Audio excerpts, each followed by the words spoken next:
Hi, this is Blue Apple, and today, as our first react, uh, I'm going to try react to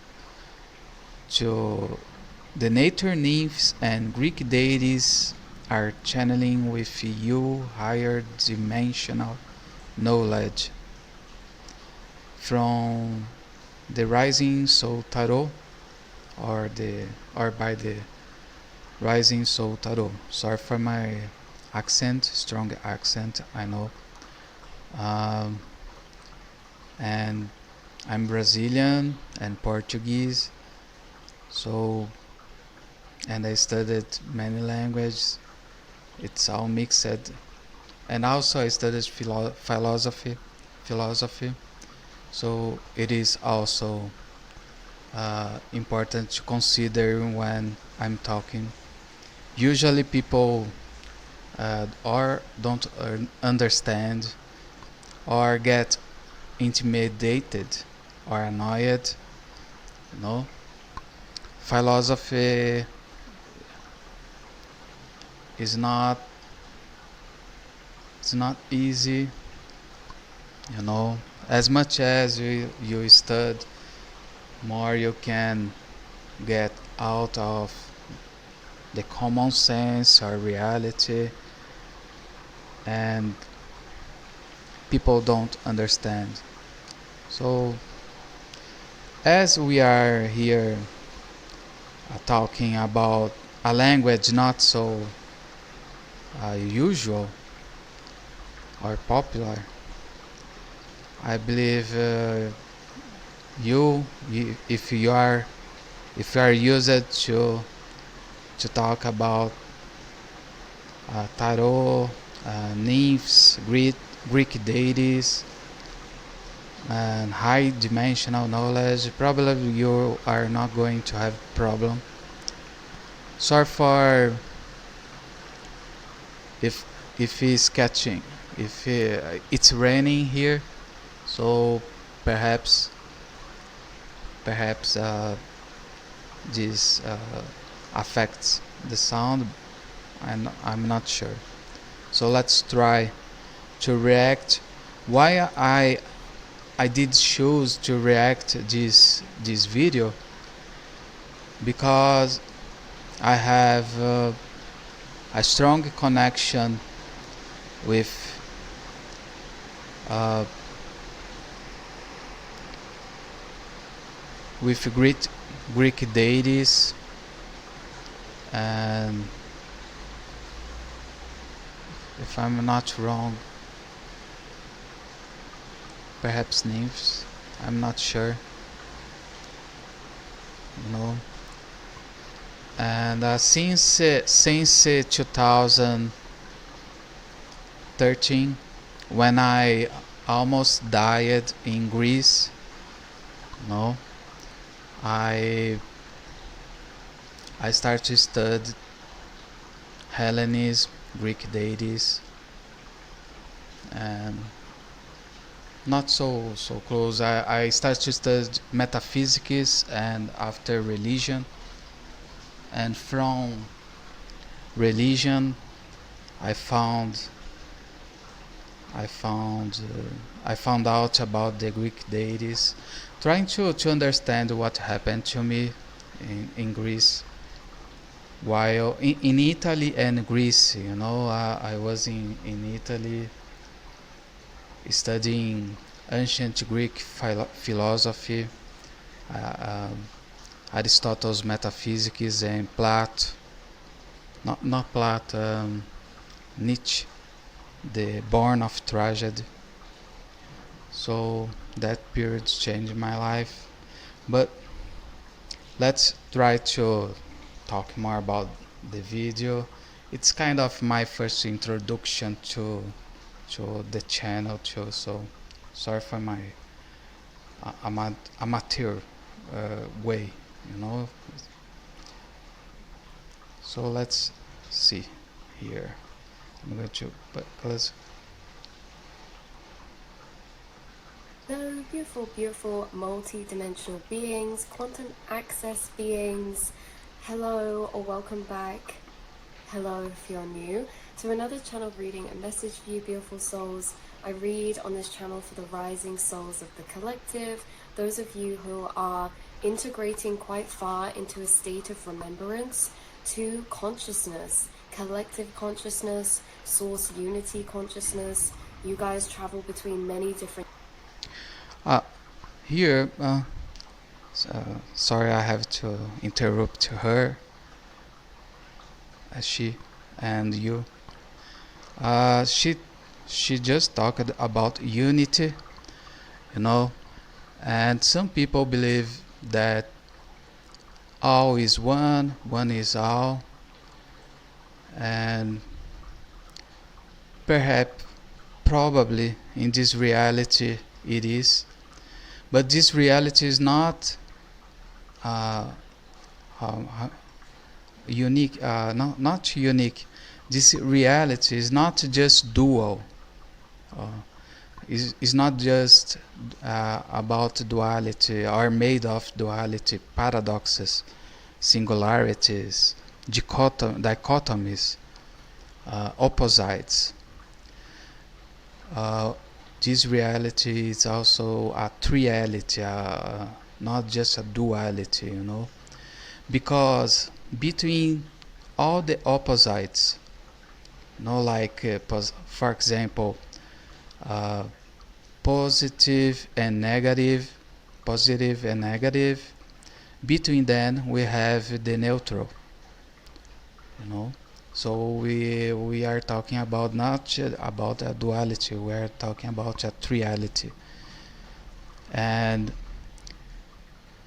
besides that, we can say it's divided by three. Three, it's an important number in spirituality. And we I remember about Aristotle's concept of act and potence. You know, so act is would be present, and potence would be past. Would be like cause and consequence, or consequence and cause. Uh, Past and future. So something like that. I'm going to explain, trying to explain. Uh, I, this this word is not just logical. It is illogical too. No. Uh, Reason why we have people who are logical and people who are illogical, or uh, sometimes we are illogical, sometimes we are logical, you know. So both coexist. Yeah. So one, for example, the first one, created or generated, gave birth to all the other ones, right? So how we made that possible? Uh, how how is possible that all identities is actually one? Uh, I'm not sure if it exists. I believe in a dream, a person asked me to explain about the theory of the masks. I am not sure if I had thought before, or if this person gave me the idea in the dream. But this theory, I believe it was. I'm not sure who is the author or co-author of my of our thoughts anyway. So it's like that. One identity or personality or mask gave birth or created all the other ones, and is just part of the independent parts of the first one.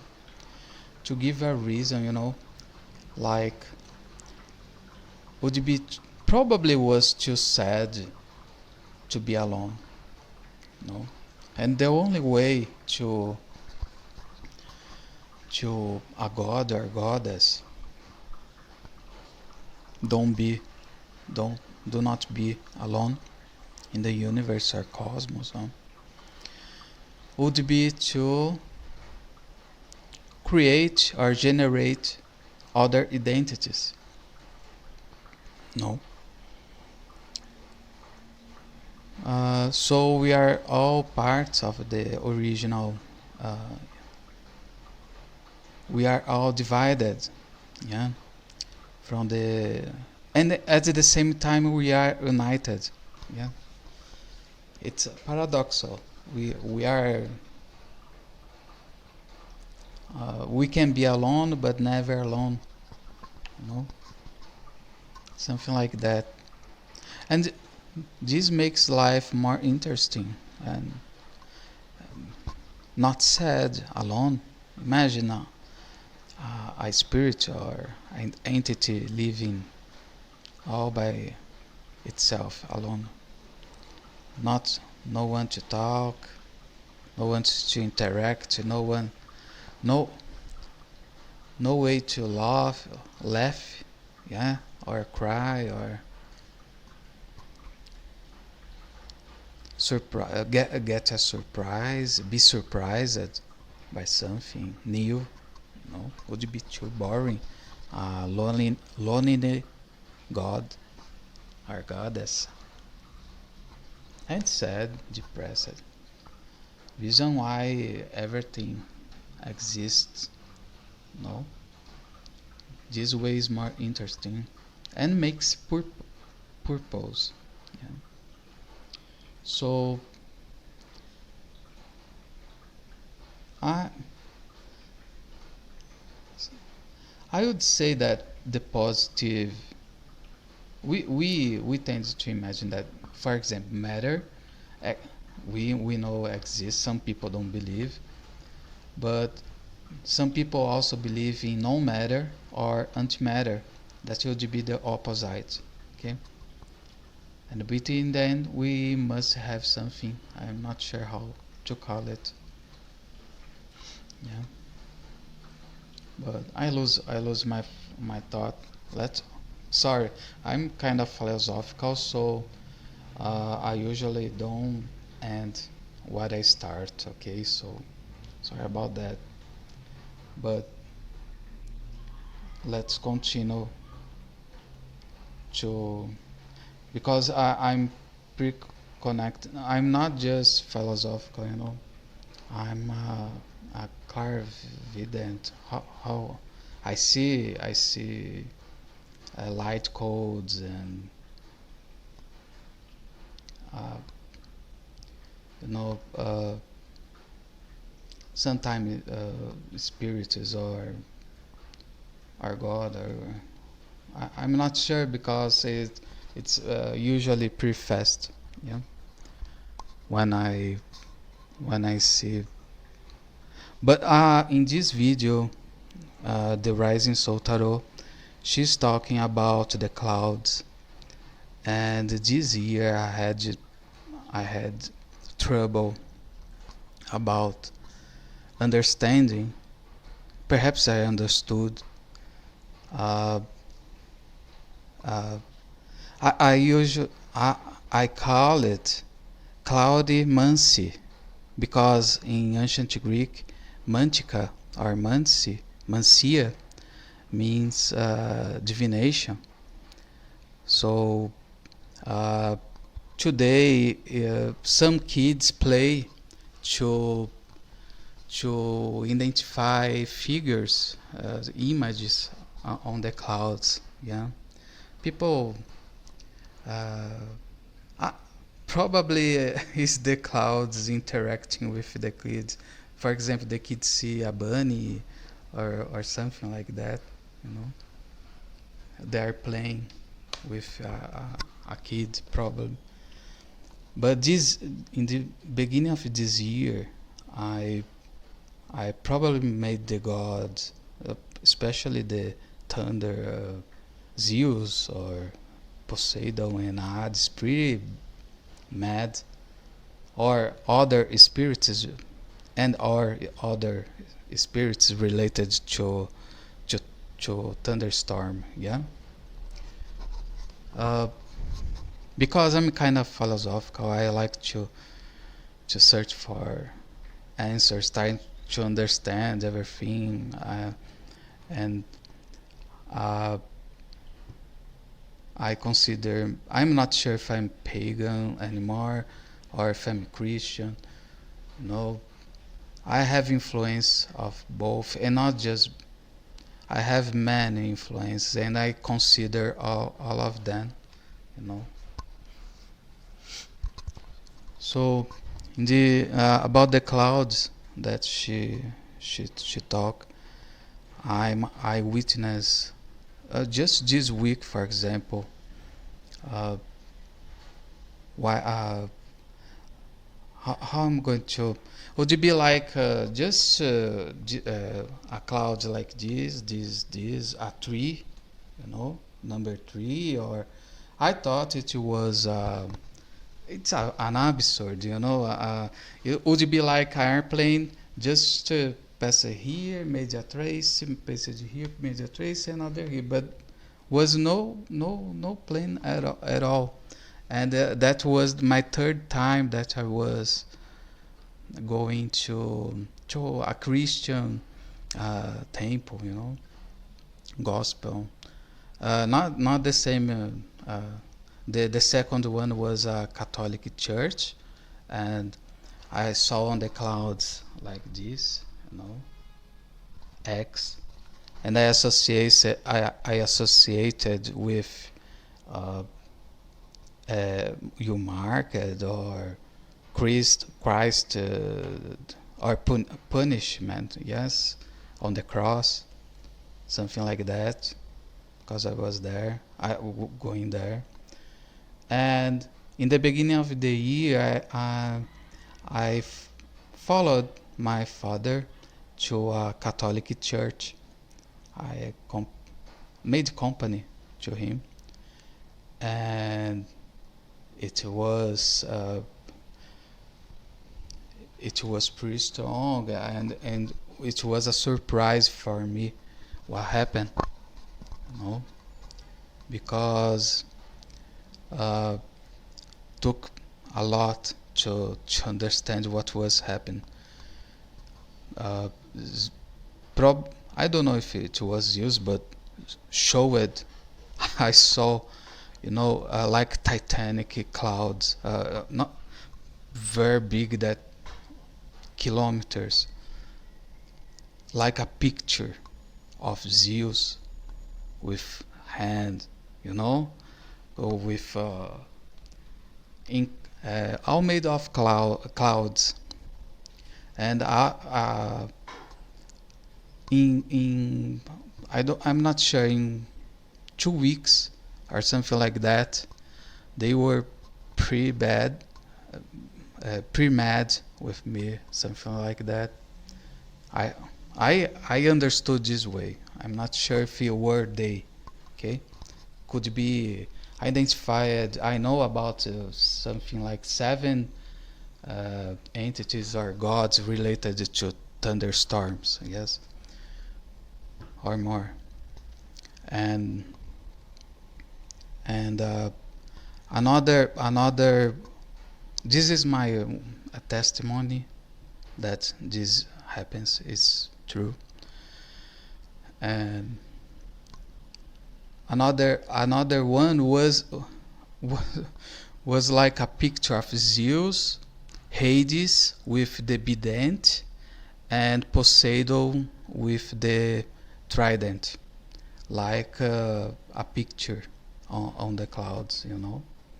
They're showing, oh, we are here, probably mad, and there there were another other signs that I identified that they were bad with me.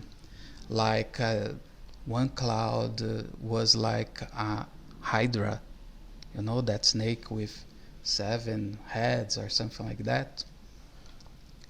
And that uh, that storm caused the biggest flood, you know, in that city that I was, uh, beach city, in the history, recorded, yes, that we know. And uh,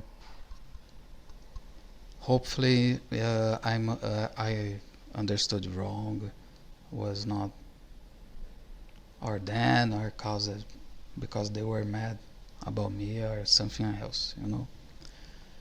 And so this is one. And about the light codes, I call the special effects, um, but because they not uh, all people, everyone see, and it's usually and you need to be careful to talk about this with people, because we have today a culture against spirituality, you know, and people gaslight to you because you testify, you have the empirical evidence, you know. You when you see something, a, a light code or a being or entity or a spirit ghost,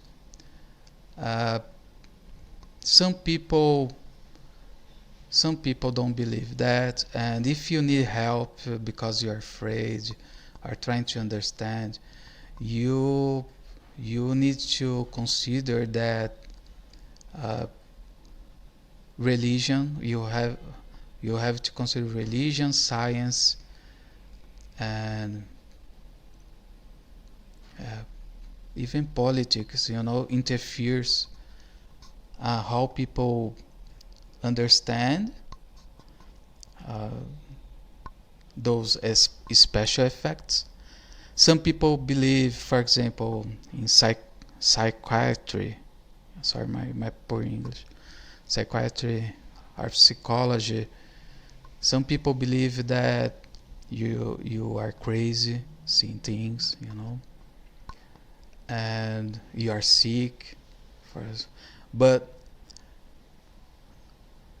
uh, this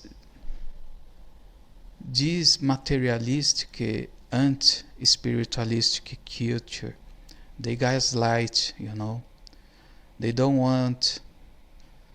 Uh, for example, in the past, you know, we heard about histories about the monotheists uh, uh, burning witches because, you know, this as treatment, you know, or something like that, to help them, you know. And today, psychiatry, you have to take care, pay attention. Uh, I recommend. I passed. I searched for help in science, in religion, in philosophy, in psychology. You know, so you have to consider all that, not just one or I guess another, but need to take care, pay attention, because the person you are looking for help, this person is going to help you in the way that they believe is the best, you know. And psychiatry, sorry, I'm bad to say uh, psychiatrists, they they they they try to help cutting the mediumship, for example. You know, as I was telling about the witches in the past, you know, they how how how they were treated. Some chemicals, some pills, some psychiatrists, they kind of it's not actually burn, but it would be like damage uh, the brain, you know, the mediumship, the third eye, how. But I'm not saying that, you know, each one uh, is responsible for oneself, yeah. Uh, but we know about some treatments against mediums, seers, you know, uh, clarividents, clarividents. We know some. I sorry, I just forget. I'm probably I'm going. I can't. I talk too much about just the beginning, you know, of the video, and I was going to medicine and science, but take care, you know, because some. I'm not saying that we we shall not we shall not search for help, especially a community. Yeah, like I'm talking for the first time uh, out of my family, you know, and even my family, uh, some people don't believe. For example, the clouds, you know, they really exist, but with one thunderstorm uh, can is associated with many gods and goddess. So uh, I'm always confused because I never know if it's, for example, a Abrahamic one or a polytheistic one who is showing signs, you know. And I sorry, I don't know what else to say. I'm I'm worried about how long this is going to take, so I'm going to play a little bit more, and I'm glad to share this because we tend to be in hermit mode, you know, as is said. Uh, even especially today with too much technology, screens, computer, social media. Some people say it is antisocial in offline, yeah. But uh,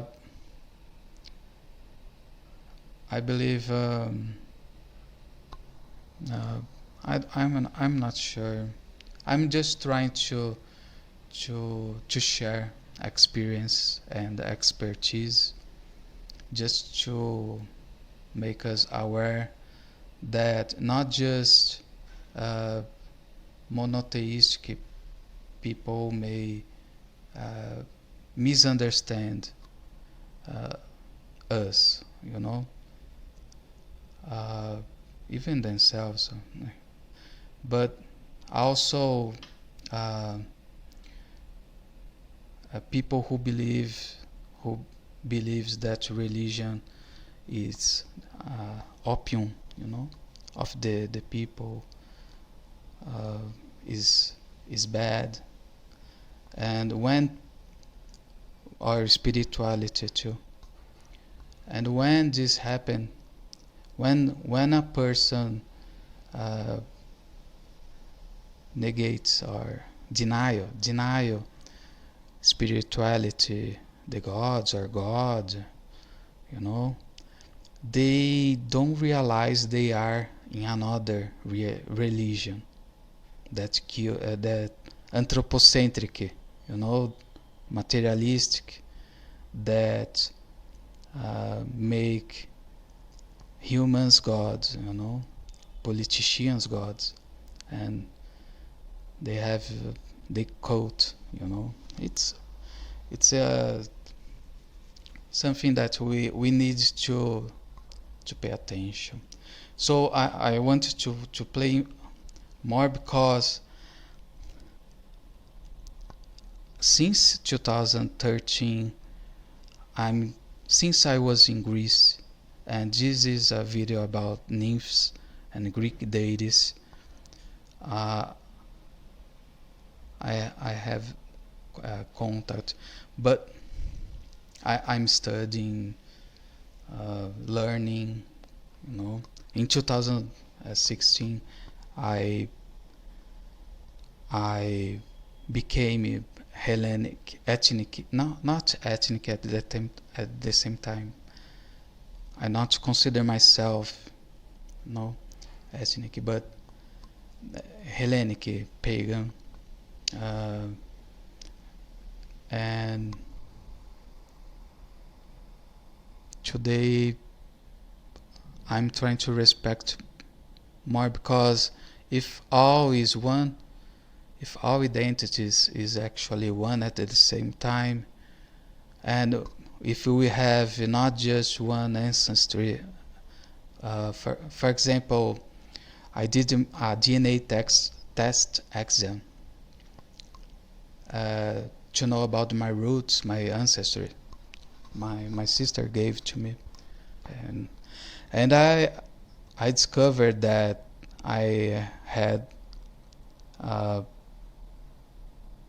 not just the ancestors, the Italians, for example, or the Portuguese that I believed to have, but I also have from Africa, Middle East, Turkey, Greece, you know, in some way or level. But I'm not going to talk too much. I'm talking too much about me. Let's continue here. I want to try show more points, so I'm going to make a little bit faster because I talk too much is not here. Um, yeah, and it's confused, yeah, because too much things I want to share at the same time is complicated. Dimensional planes. That's why you're the multidimensional beings of the collective. You guys can access altered states of consciousness to receive divination, to receive messages through your reality, through your being, through your vessel. You're a translator, a very advanced translator. Here, the Rising Soul Tarot said about you're a translator, and this is my or one of my chosen profession or talent or something like that, you know. I was just this past this month or less uh, creating my freelancer curriculum. I came from philosophy, but I taught English, as you see, is bad, for 10 years. Actually, I'm good in writing, you know, in translating written languages, not talking or something like that. And this is a strong coincidence. Not a coincidence, it's providence or synchronicity, not just coincidence. So uh, I want to let the Rising Soul Tarot to know that this video is strongly related to me. Reason why, one of the reasons that why I I decided to record this video. So let's continue. Why advanced translator, for example. Sorry. I'm bilingual, Portuguese and um, native Brazilian. Uh, I speak Portuguese natively and bilingual Portuguese, English. English as a second language, as you can see here. And I actually know a little bit 7 languages. I'm kind of polyglot, but not talking, just uh, using tools and dictionaries and translating. Yeah. So for example, when I was in 2012 in Italy studying ancient Greek philosophy, I I got the maximum grades in Aristotle's Metaphysics, in Nietzsche the Born of Tragedy, in Italian, ancient Greek. I had to read, compare Italian and ancient Greek, and I used English from Portuguese. It's a mix, and I got the maximum grades. Even Italians students got surprised. You know, this is, for example, one, and I translate. I try to. I say that I'm very bad to translate signals from the clouds. You know, but my feeling, as I told in the beginning of this year, I'm trusting more. No, I try to trust both on my reasoning and feeling. Reason why I say that they were bad, they were mad with me or still something like that. But uh, I'm kind of I was not a nerd. In school I was kind of a skater, more poser. But uh, I I I got pretty nerdy, after some things. But I don't understand. I'm not sure about the things I see. I see a lot. Every day I wake up. When I wake up, I see most of my lighting codes, um, special effects, and most of them I don't understand. I I got surprised that I even saw uh, Egyptian writing, beautiful, lighting codes, Egyptian writing, and Phoenician, if I'm not sure, wrong, and I made, for the ones who worship goddess Estia of family, hearth, um, home, heart. I I it's hard to keep a constant fire, yeah, a par, constant, a candle. I know it's a trouble for the Hellenes, ethnic native or not Hellenes, pagan Hellenes. And what I did, I got a abajur, you know, and I substituted I changed, instead of lighting a candle, I lightened it. Incandescent lamp is incandescent. It's it's do not burn. Depending the lamp, do not burn your hands like a fire, but it is pretty hot like fire. Yeah, and not neon, or it's not LED, needs to be incandescent because it's kind of like a candle. And the I let that abajur uh, on on the plug it. It's much better than lighting candles, and I preferred olive oil candle like in the ancient Greek, because the ones that we use today, they are made of petroleum oil. Okay, so besides they are white, when they burn, they leave a black toxic residue. Uh, you know, it's bad for health, and I got even intoxicated one day. I reused a lot of paraffin, a lot of wax in a par, you know. So I recommend for the ones who worship goddess Estia to turn on, uh, let turn it on incandescent lamp in altar. It's uh, it's always on, and there's no risk of fire, and do not pollute. There's no pollution, you know, something like that. So sorry, I'm advanced translated in language, Indo-European, mostly Portuguese, Italian, Spanish, uh, Italian, Spanish intermediate, French.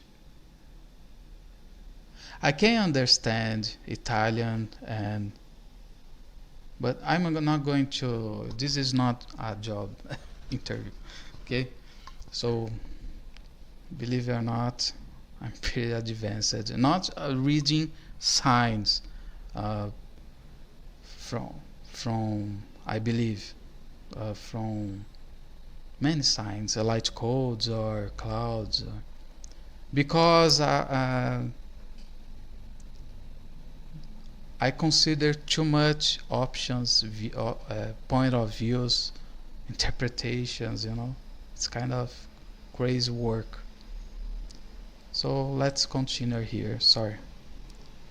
Of frequencies, and you guys are very clairsentient, claircognizant, clairvoyant. You guys are very, very, very Yeah. Um, clairvoyant. Yeah. Claircognizant. I believe I'm clairscient or clairscient. Is wrong there. Sorry, I'm not with the audio to talk better, but another synchronicity with the channeling. in tune with your emotions, and you receive many communications and teachings and channelings through your emotions, through your inner monologue and your trail of thought in your mind. You guys are really accessing and communicating in a fifth dimensional way with your spirit guides and the frequencies here. This the fifth dimensional way. I'm not sure about this.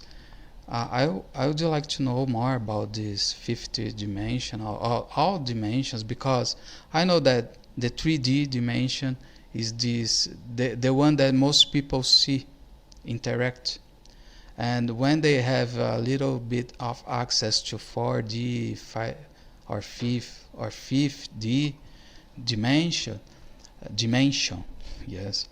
Uh, some people believe the person is sick, is mental ill, or because this prejudice, this cultural prejudice in science and religion against mediumship, seeing, you know, foretelling, divination, and uh, they call witchcraft too, you know. But I'm talking more about more natural, not related to to high magic as people sophisticated or complicated. Yeah. So uh, I I would like to, if possible, for you, the Rising Soul Tarot, to explain this dimensional way, what each one does represent. For example, the fourth is when we see the light codes, you know, like I see almost every day. Sometimes no, but uh, when I wake up, when I say that my eyes are not used still with the reality, so they can see uh, the unseen for others. Yes. So would it be cool if would it be nice, because I want to understand uh, some sometimes I saw them, I see them geometrical. Sometimes I see a person, even I saw a fairy, you know, and it's I even saw a Roman or a Greek woman in my near my altar. Yeah. So I'd like to know if the fourth dimension uh, is when we see them, or the fifth, or I don't know about if could explain would be great. Thanks. Let's see here. Continue. within this collective, and the frequencies within other dimensional planes as well. Inside of yourself, you're a powerful messenger, a powerful conduit. And today we have a lot of Greek Thai energies coming through. We have a lot of Okay, these Greek Thai energies, I believe they are mixed, both.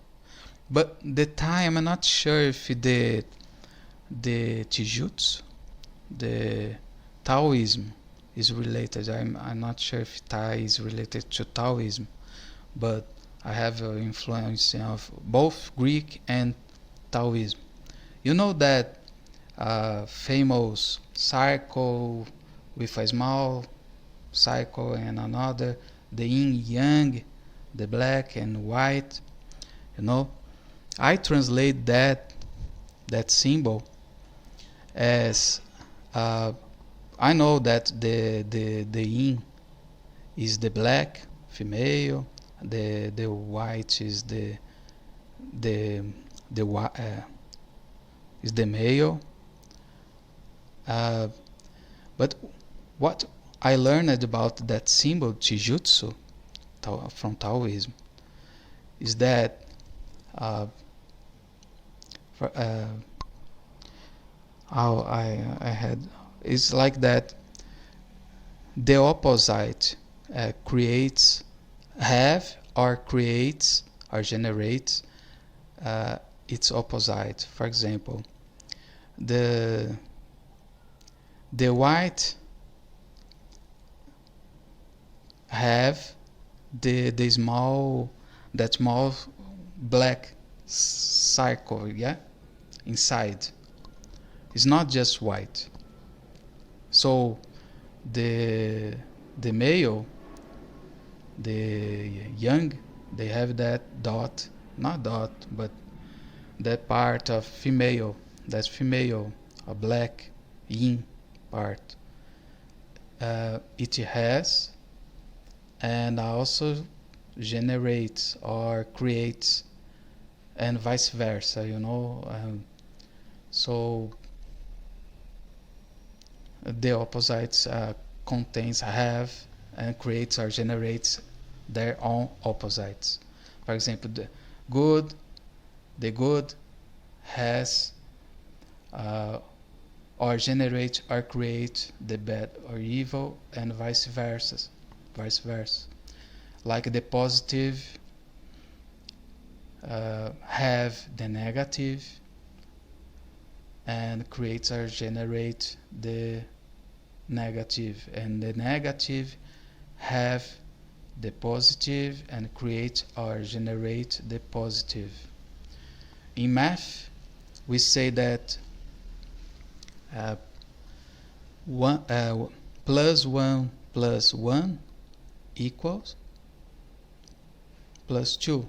Yeah, but we have plus 1 less 1, we have 0. Would be a better way to explain, perhaps, would be uh, think of reality. We have less 1, 0, and 1. And some, I'm not sure if only the 1 exists. No, they all exist in some way. It's complicated. I'm not going to philosophize. Anyway, I had to prepare a video to talk about that in a better way. Okay, but both uh, energies are related. Okay, so let's see. Energies coming through Here. about weather deities. There was actually what started this channeling and reading is like seeing this being and this face in the clouds that is channeling through as a deity. Yes, the face in the clouds. I saw many faces. Uh, about they were angry. I told you. Okay. You're a cloud spirit, and that was really interesting because we have bottom deck energy now confirming this message about the cloud deity, saying frequencies of nature. It says tree fountains slash portals. That's like tree frequency, tree electromagnetic. Yes, the nymphs I respect too much. It's even complicated to me. It's hard for me about the nymphs because they are associated not just with fountains, rivers, lakes, trees, plants, uh, but I also associated with when I'm eating. That's terrible for me. Imagine vegans don't. It's they can't eat meat, right? And I love, if you think about the nymphs, my sister, I don't know if I can talk, but she saw a dryad from a tree. It's a Greek nymph, and I believe I probably saw. Yeah, um, I'm not sure, but the plants they also have feelings, and we need to take care, to pay attention. Sorry, I need to drink some.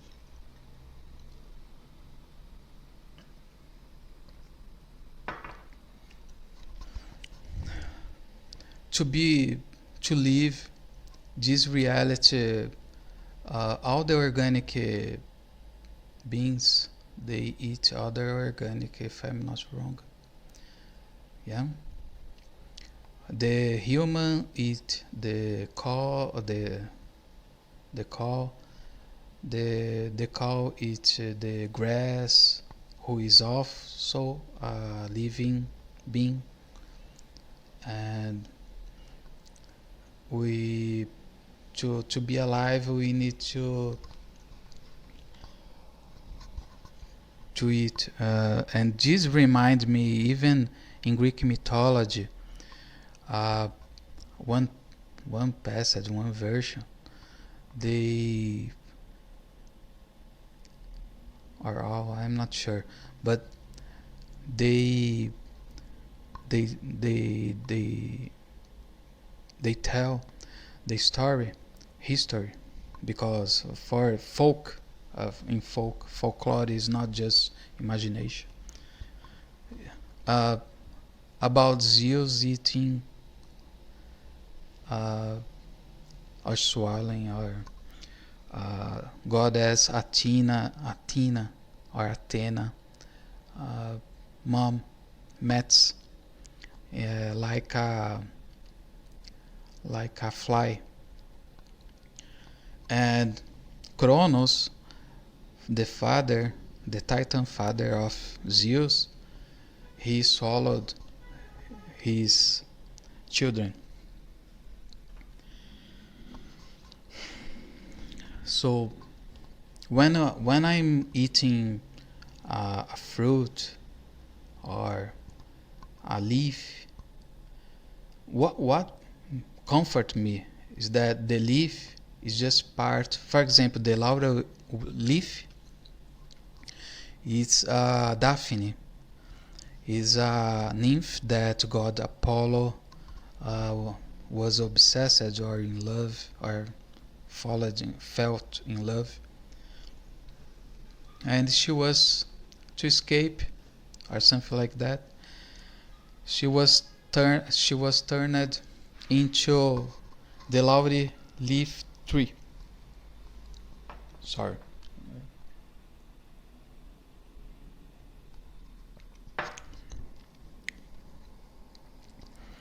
And I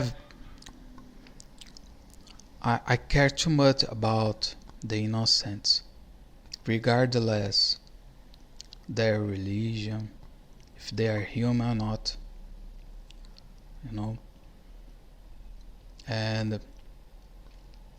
I was thinking, oh my God, I'm eating this, I'm using this laurel leaf, I'm using Daphne, or to burn for incense, or to use in culinary, food, yeah. And talking when we talk with the plants, and uh, can be the then answer, not just another spirit or your mind or your imagination. And Daphne said, oh, just it's just a small part of me. No, that's okay. But if you kill the tree, you are going to kill that Daphne, because in ancient Greece, they they believe that the some nymphs, they died with, when we kill the tree, we that nymph also dies. So uh, eating fruits and being respectful is sacred.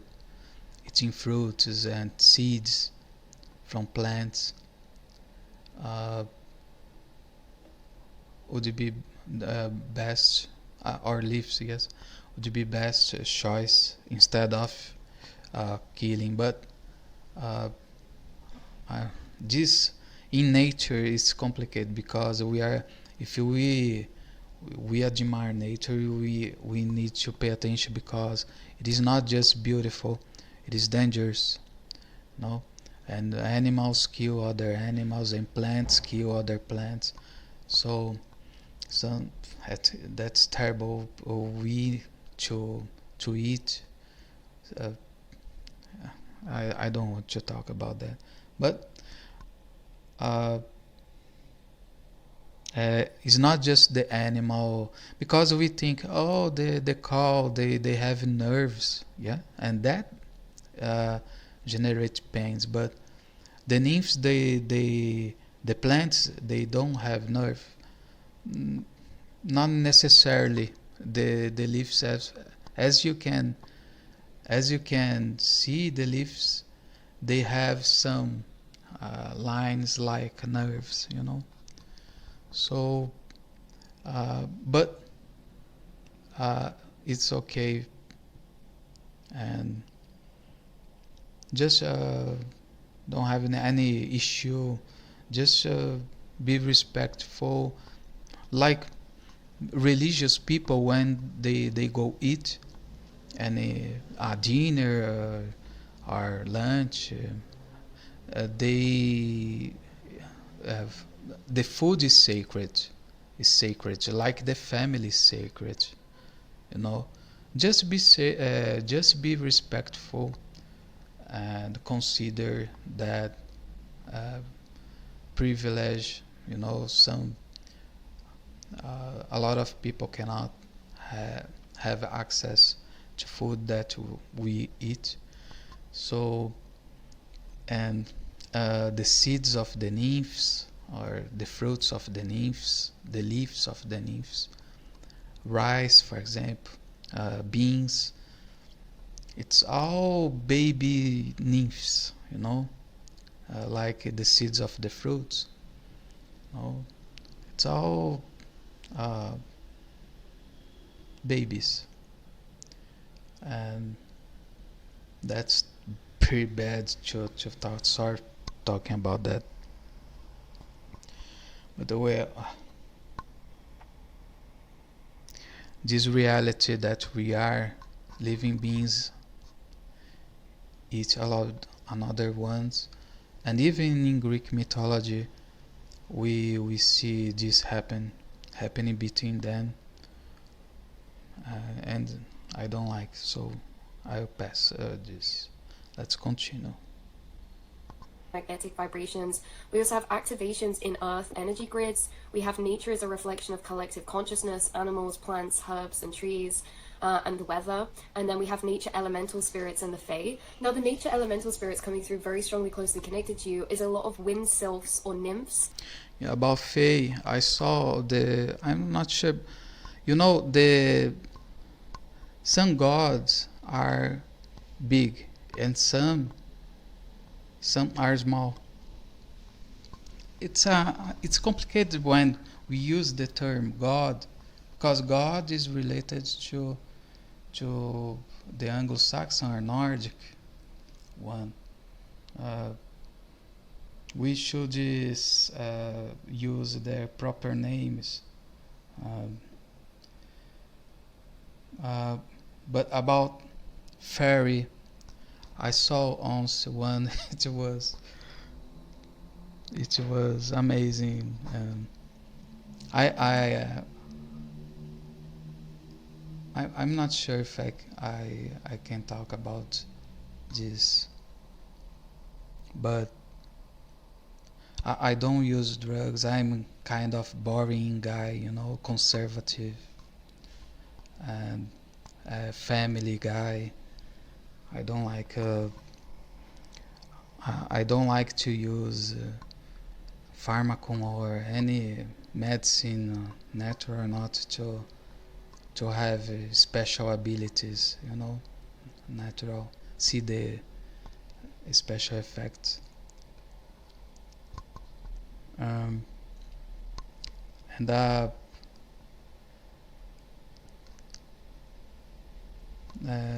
I'm not sure if I can talk about. So sorry. I need to continue. Sorry.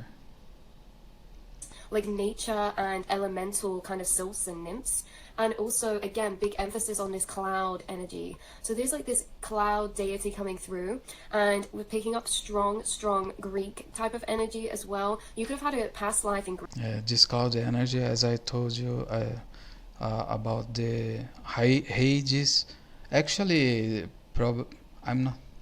I don't know who were, but I saw Hades, uh, Poseidon, but probably Zeus made it then, showing them they were paying attention to me.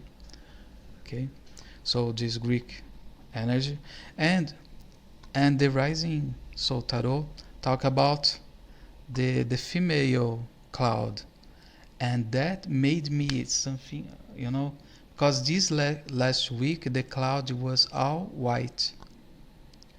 Perhaps in the beginning of the year they were, and I did not separated the black clouds from the thunderstorm with male, and the white with the female, uh, and I thought about Aeolus wind gods, But thank you a lot for pointing that, showing that, uh, because I was this entire year feeling, um, uh, how I'm going to say, uh, host, host, host, hostile signs, threat, you know, warns of bad things, and it's good to know that we have. I actually I saw signs that can mean that not all gods are mad with me. Okay, because as I told you, I'm kind of philosopher, and this annoys a lot. And also I like to learn and have experience, and you know so probably they don't like when I approach the Christians or something like that. Actually, I I I how we say played a oracle. I threw oracle stones, you know. And no, I'm not. Sorry, I was probably another kind of oracle. I'm not sure. And what I understood is that I'm dubious, if I'm kind of, if I'm Christian or if I'm pagan, if I'm traitor or something like that. Não sei. I don't know if it's just my interpretation bad, or if if it is real. So I'm saying this too because the ancient Greek gods, I learned that in ancient Greece they do not accept another gods. Okay, another goddess or goddess. In ancient Greece, they you have to follow the ancient Greek pantheon. The Romans, they I don't know the point of view of the Roman gods, but they the Romans, the humans, they add added another gods, like they added Jesus Christ to the city, to uh, with them. But if you are Hellenic pagan or ethnic native Hellenic, I recommend you going to theoi.com website, and there you have, even if you are Roma, because they compare, yeah, uh, Roman pagan. But be in mind of that, like the monotheistics, the they can't worship another god. The the ethnic native indigenous Hellenic and the just native just Hellenic pagan, whatever, the ones who worship ancient Greek gods, and care more about them than others, they they should they they must consider to to to be uh, just Hellenic pagan, not mixed or adapted. So we have theoi.com with good info, and the website in English from the ones who worship. We have Hisi, YSEE.gr. This is from Greece, ethnic native indigenous Hellenic. And we have in US, we have the USA, we have the Hellenium.org or .com. I think it's .com, perhaps. And in Brazil, or Portuguese language, uh, we have helenos.com.br. Okay, these groups they worship most more rightfully, righteous, orthopraxy, orthopractical, the the ancient Greek gods. Okay, I cannot talk about the ancient Roman gods, uh, but what I learned that is they are more open. For example, Socrates, the philosopher, ancient Greek philosopher, Athenian, he was convicted. Yes, he was accused of worshiping uh, unknown god or a foreign god or a non-Greek god. One of the reasons that Socrates had to was forced to kill himself was that he was accused for worshiping another god. I believe that was his own agathos daimony, great or good demon, guard angel, the way that people say, or even Apollo, or you know, something. But this is another reason. So let's go. I think it's too long. Perhaps I'm going to make in more than one part. Okay. And as you can see, I talk a lot of things. I'm pretty insecure. Let's see here. Greece, and you could actually have a lot of ascended masters on your spirit team that are connected to Greek or Yes, about ascendant. When we talk about ancestry, we talk about also ascendant. Descendants, they descend, you know, uh, go down. The ascendants, like ancestry, they goes up. And this is why there is I don't remember all the text, but we have a saying that know thyself, and they're going to know the nature and the gods, or something like that. It's a it's the I have the full máxima, Delphic máxima, gnotis seuton, know thyself.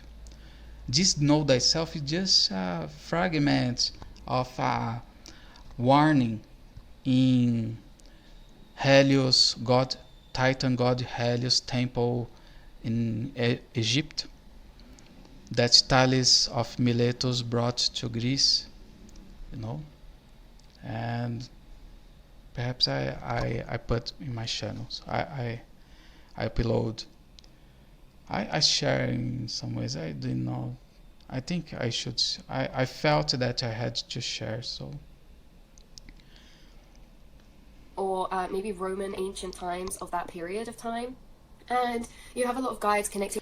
yes, and about this ancestry ascendant, uh, studying, I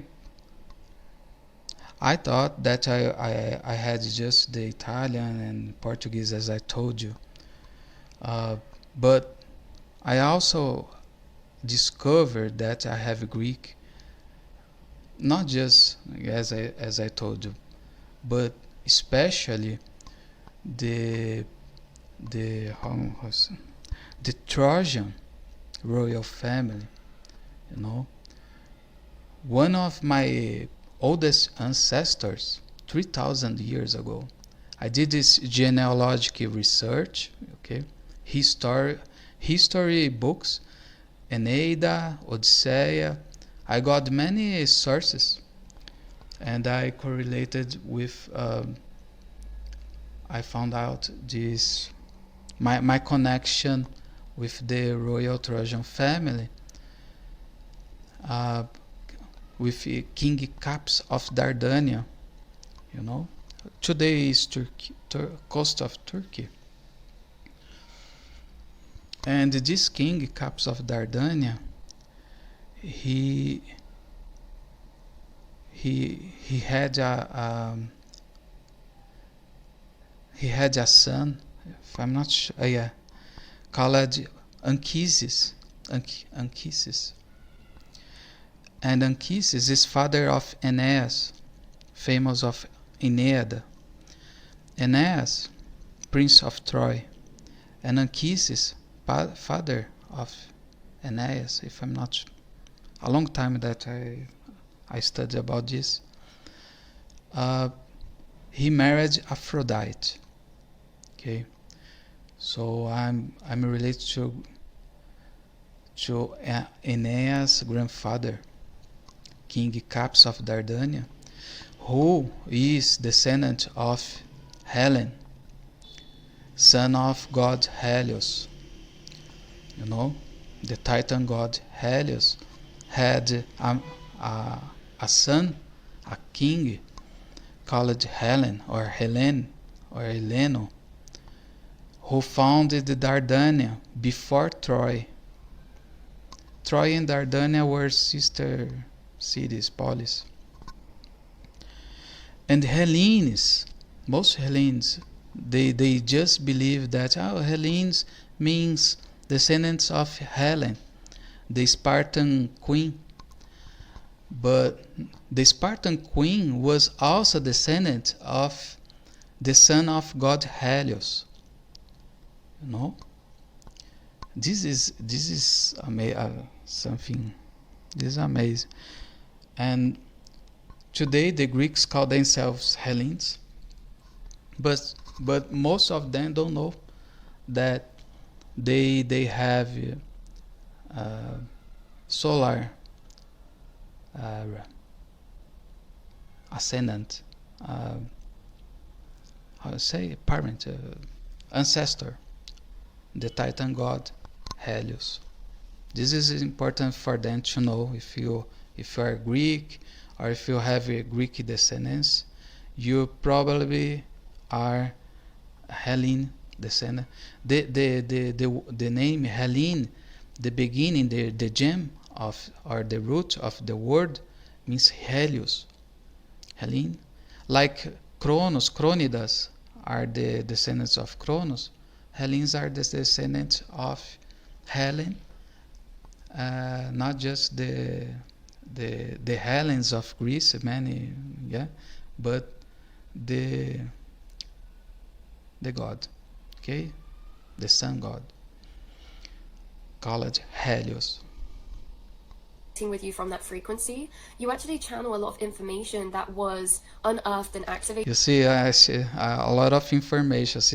She just said.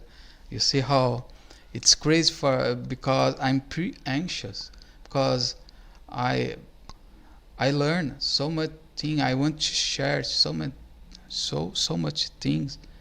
I even wounded this hand. I'm writer, author, trying to conclude one of my many inspired projects, literary book projects, and I have a lot of information. You see how I want to share. This is why one of the reasons why I just started my YouTube channel. I need to vocalize that, to open the chakras, as the Hindus or they say, because my family do not support me, do not handle. They get pretty annoyed because not all of them, but some cannot hear. I talk too much and things that are they don't believe or they are not interested. So this is why I need to share this a lot of information that I have. I feel that I need to share what I to try to help or help to return to society, to the world, all this knowledge. No, so let's go. Created within that time period, there was a lot of rise of the arts, beauty, philosophy within that time, and that's what this spirit and this deity coming through is coming through as well. They're really intertwining within a path of passion or a muse. They're bringing you muses. Yeah, about muses, they inspired me a lot. Okay, I it was pretty intense. They were helping me. I could not handle, because instead of, for example, Homer, who wrote about from the Iliad. Wait, my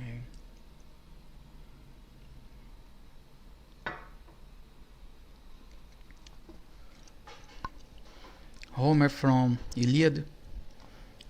He he prayed in book the first book, Iliad. People believe that Homer invoked or prayed to Calliope, but in a Greek mythology study group, studying from to, to because of this group, I discovered that Homer did not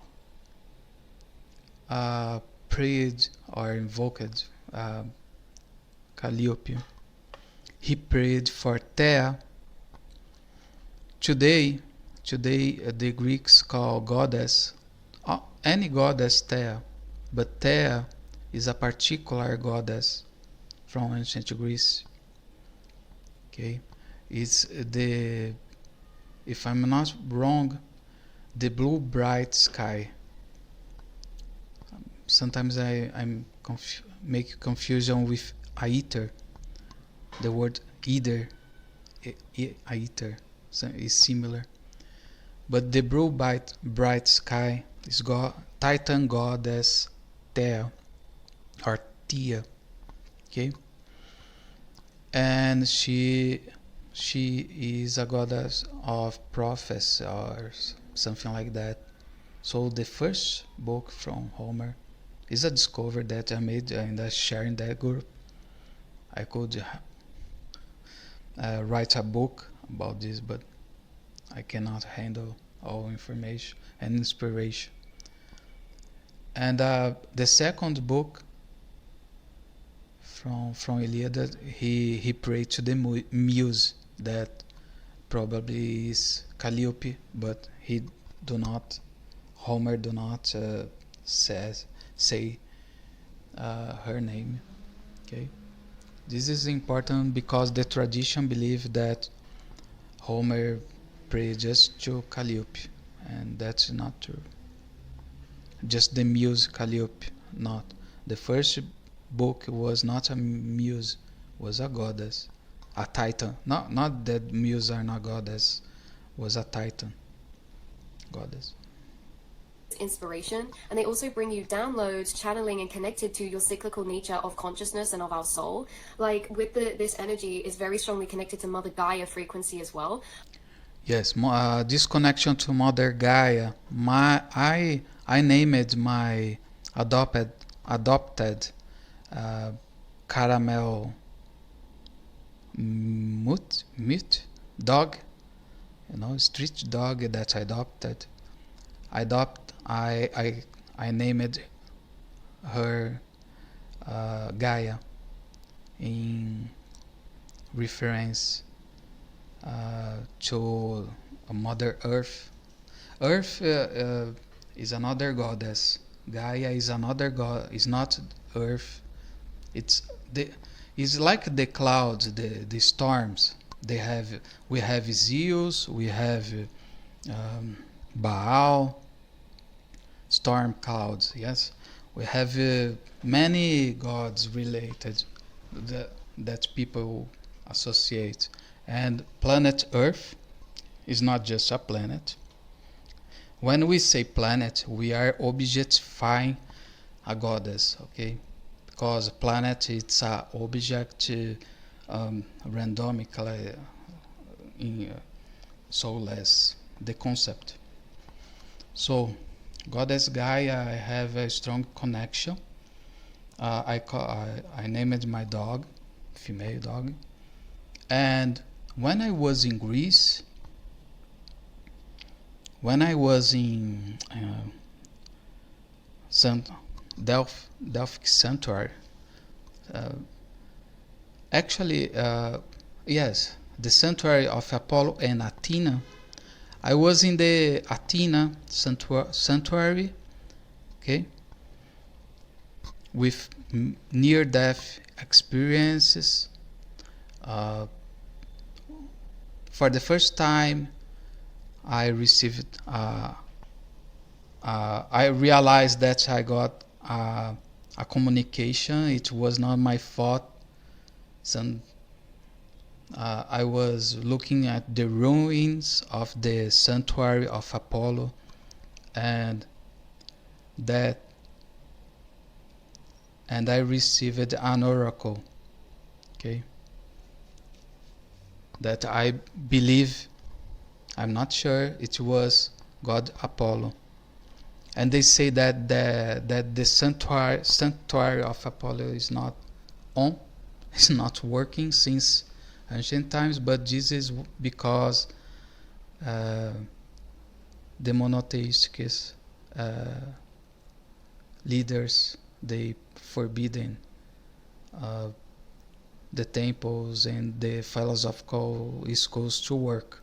Okay, so it is working, oracles, and they actually they don't need just it's sacred, it's important, but they can just they can destroy and whatever. Okay, so what was the message that I got in 2013 that I noted?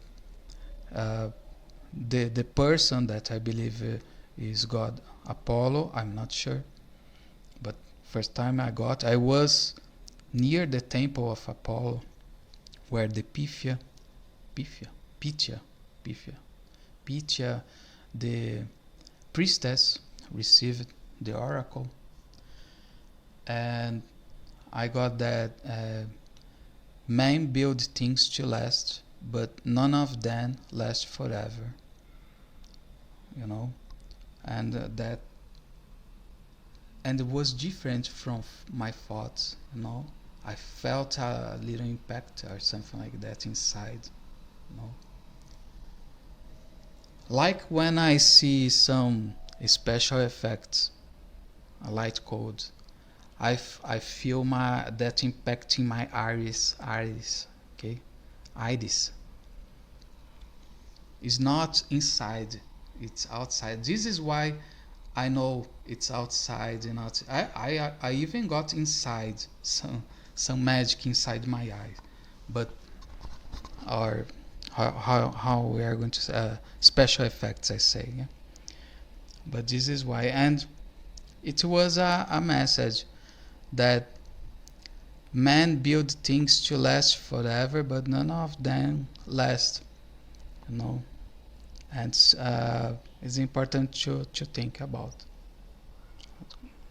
And I'm actually seeing in my mind's eye from the dragon deck, the dragon Illumia.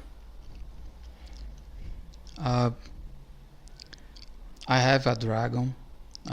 When I was 16, I bought not a dragon. I have a statue. Okay, something artistic, and I never realized that it was he or she was going to be in my altar together with the Greek gods and goddesses. Besides, I have some fears, a lot of fear, not just about the dragons or but all spirits, all gods and goddesses. I'm even people. I I'm pretty, you know, uh, in 2012, 13, when I almost died, I activated what I had a near-death experience. I consider it activated strongly uh, panic attacks. No, and phobia, paranoia, or something like that. Panic attacks, not, enfim. So, uh, and it's hard for me to tell because it was took years to learn more about this, and with psychology, I learned that fear and panic and phobia, they are there to alert evil.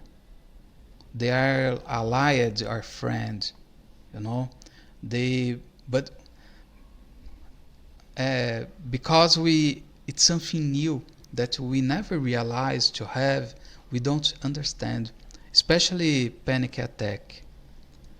And panic attack is named after god Pan. Okay, it's not just our attack.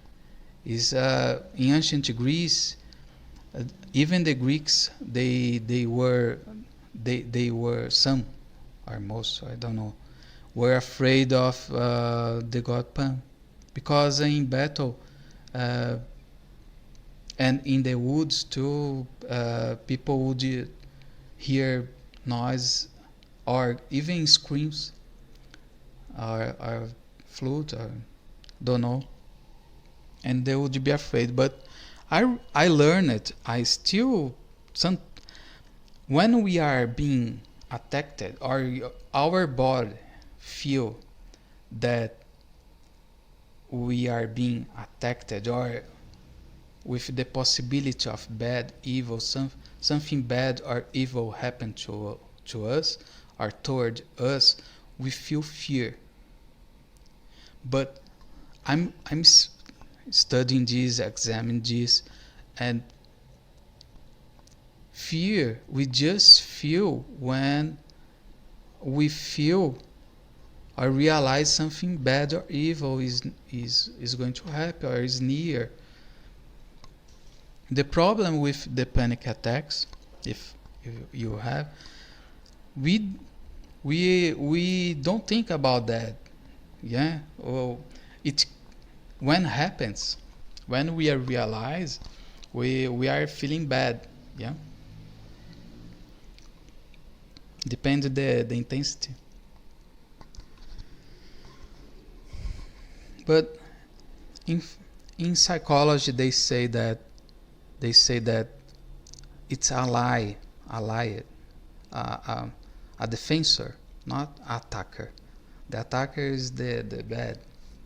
So I call the panic attacks panic alerts, okay, or panic defense, okay. So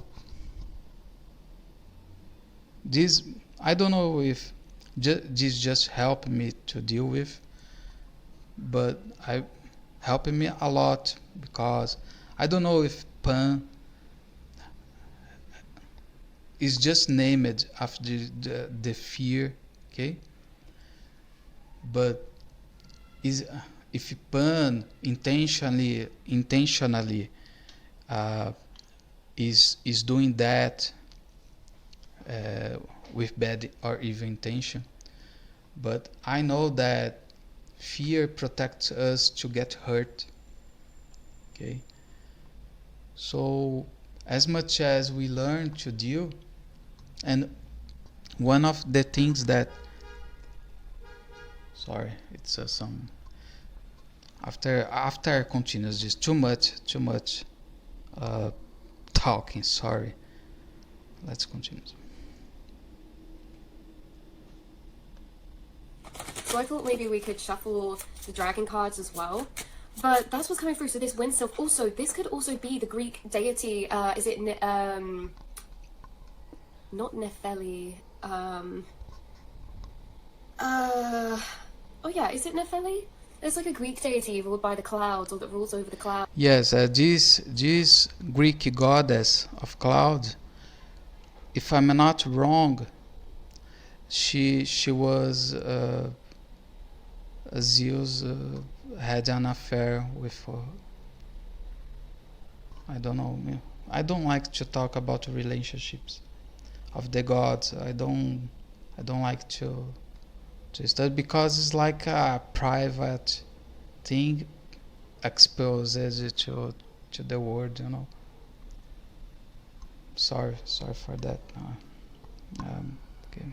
Clouds called Nepheli. But what I find is interesting is there's a lot of symbolism or synchronicity in how they come through in your reality to do with like this creamy, soft, gentle energy. You guys could actually see a lot of synchronicities, shapes, faces, or symbolism within the sky or within clouds. You could also channel a lot whilst you're out in nature or looking up to the sky. You could receive a lot of downloads through natural elemental energies. And there are a lot of sylphs and nymphs from nature elementals that work with you and assist you and actually channel information to you. Like I say, about different areas. We have one area coming through again about the cyclical nature of humans and you. They could have taught you a lot because you guys are closer connected to collective energies and frequencies of Mother Gaia, meaning you very much reflect and mirror her cycles through the different seasons, through the different weathers on energy days. Like, because you guys are so sensitive and receptive, you actually are impacted to a deeper subconscious level by the frequencies created in the collective to do with nature, seasons, maybe months, astrological signs, and also the weather. Like we say, like when it's a cloudy, gray day, you're in a different. It's important to note here that seasons are goddesses, okay? Eunomia, Thalia. In theoi.com you can have a search for primavera, how you say in English? It's summer, winter, spring, goddess of spring, and the seasons are goddess, okay? Not just seasons, not just markers. They're spirits. Like Persephone is associated. I'm not sure if it's the same or if it's also related, but she's a spring goddess. When she returns from the underworld, Demeter is happy and the plants grow and we have flowers. Different gateway of state of consciousness to when it's sunny and bright and warm. And you guys, this affects your energy, affects the spaces and frequencies you're tapping into, and you are put into these receptive states of consciousness that mirror. Sorry, Persephone is a season or goddess. Okay.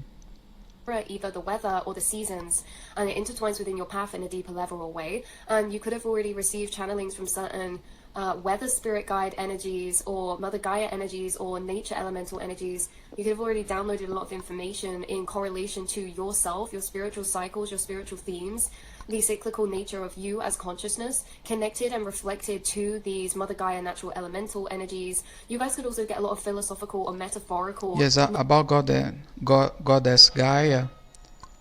Oh, I cannot talk about that. Sorry. Let's see. Knowledge and wisdom channeled through in these metaphors of nature symbolism, anything to do with like plants blooming, the seasons, flowing like with water. Like there's a lot that the nature elementals teach you through their own elements, you guys. And like I say, coming through with this Greek energy, I'm seeing a lot of botanical gardens. I'm seeing a lot of nature gardens. I'm also seeing a lot of marble statues. Perhaps these gardens.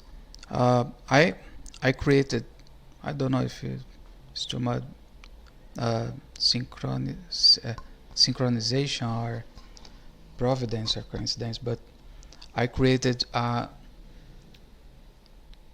inspired ancient Greek garden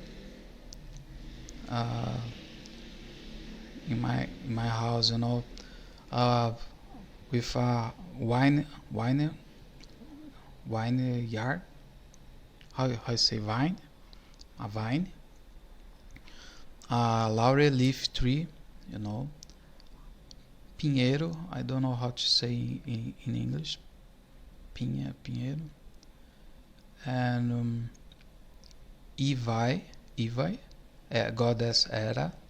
Pinheiro, you know the Christmas tree? That tree is related to Pan, god Pan, and Dionysius, if I'm not wrong. No, Dionysius is the vine, is the videira. Okay, and I also have I planted uh,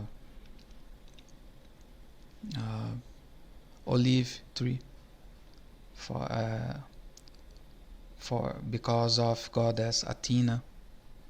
Okay, so I have a small, how you say, um, season garden, no, tempero, food, for food, no, in my front yard, is related to gardens. And this marble status is related to, I relate to, I thought it, I could uh, be in ancient Greek temples and sanctuaries. So or pillars and old. Someone could have been like near old ancient ruins recently. Like this can be something from like an old castle to an old house to maybe old structures that maybe could resemble that pillar type of energy. Honestly, yeah, channeling through so strongly that Lumiere spirit energy, just splitting the deck to Gaia as well, seeing Mother Gaia come through, connecting with you. this is Illuminaire spirit. This name Illuminaire, I associated with Illuminists. You know, I'm kind of uh, I kind of have a project related to not the dragon, the, but Illuminist. You know, Illuminism. I don't know if it is related. But yeah, they send you a lot of symbolism in clouds. They channel to you through clouds. This is like a muse type of energy as well. You guys could be connected to a lot of Greek mythology. This I did not realize that. Thank you a lot. The clouds, the female clouds to be like a muse, you know, and to inspire uh, to inspire me. Uh, thank you for this info, this point of view. Or mythology in general, but coming Yeah, through I'm pretty for since 2013, I believe. I bought my Athena statue from Greece in 2012, so I have more 13 years studying Greek mythology, history, language, not so methodically, but in contact. is not mythology. Like there could be deeper levels of understanding you've downloaded about your past history as consciousness and as a soul, especially connected to these particular energies, Mother Gaia, nature. Yes, I understood. I'm not sure, but about the past lives, I understood that uh, perhaps I was a phoenix. Okay.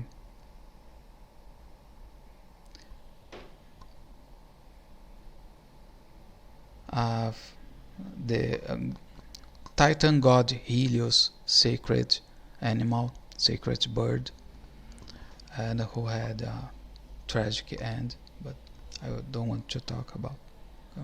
Nature, elemental spirits, and also this Greek/Roman period of time. I really do feel like a lot of you had an incarnation in that period of time. Or again, like I said at the beginning, have a lot of ascended masters and guides who channel with you in that way. When you guys are out in nature, you attract a lot of elemental spirits that send you synchronicities within their suit or their element, especially. When you say about elementary spirits, what spirits? Like the primordial ones? It's I believe is that could could be. Picking up on again the wind. The wind is very significant here in this reading, and ruling over the air element of the clouds, the mind. This is all about your fifth dimensional way of communication between frequencies of nature and what the information they channel through to you. But revolving around this element of air, again, a lot of thought downloads, a lot of energetic thought forms are being received by you right now from these higher dimensional beings and higher teachings of frequency, and also a lot of inspirations. That's what we were saying. This is a muse type of energy, and also a divination type of energy. If any of you create, you could create abstract artwork, or you could channel like nature frequencies within something you do, or maybe you receive a lot of creative ideas when you're out in nature or when you're walking outside or connecting to the sky, because yeah, this is coming through with such a strong muse energy for you guys. You guys could also have a photo of the sky where the clouds look like a face, and they could be white clouds, but also I'm seeing such a juxtaposition of energy, because I'm seeing gray, stormy clouds with a face in that looks very almost intimidatingly powerful, and then I'm seeing almost like a very soft, gentle goddess cloud energy. Yeah, this intimidating. It was in the about Zeus and Poseidon and Hades. It was pretty intimidating because one of the clouds, I don't remember if it was Poseidon or Zeus, was huge. Was that clouds that were the the most upper clouds, and took them would englobe a lot of cities, small cities in on the shore. You know, it was crazy, and it's crazy that I see this uh, like photography, like you said, photograph pictures, but made of clouds. I saw usually now it's more symbolic, but in the beginning of the year was pretty intense and crazy, and it's hidden in plain sight. I, I believe almost no one saw that huge images on the sky. People are so over to look straight or down. They don't walk like uh, enchanted people with nature. So I believe most people don't believe nor realize these big, huge signs. It's crazy. Within white clouds. And this is just this symbolism of duality, you guys, between the forces of nature. That's what's channeling through. It's like the duality of the forces of nature, to be soft and gentle and flowing like water, yet to be a force that creates chaos and destruction and newness and renewal. Like there's that type of energy being channeled through as well. And how you hold the dualities of Mother Gaia. You are Mother Gaia in a form of... Yeah, I'm having a little or a lot problem with duality, uh, in the sense of it's good and can be good, can be evil or bad, you know. Uh, but this reality, duality, uh, would not work without this triad or reality, bad, evil, uh, the opposite good, and the middle neutral. So three. fractalization, and there's this energy coming through of like how maybe you Yes, fractalization, as about the mask theory, as I told. Uh, we are fragments. Would be like fragments of the original one.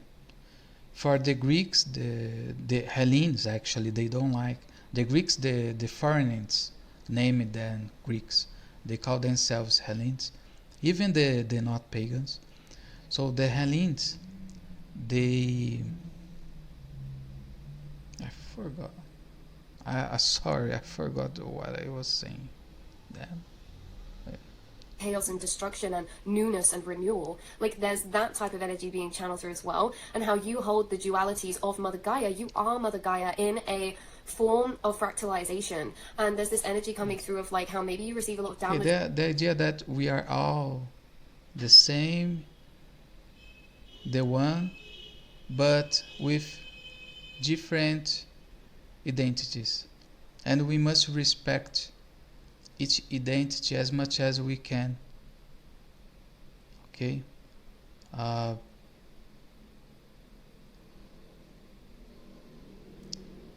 yes. Of channelings about this, maybe right now as well. Yeah, because this was about also the temporarity, impermanence, and transition and transformation.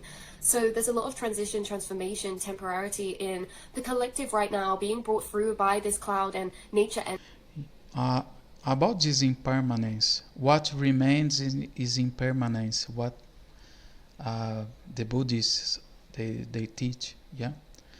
And I have a phrase that it's what never changes is the change.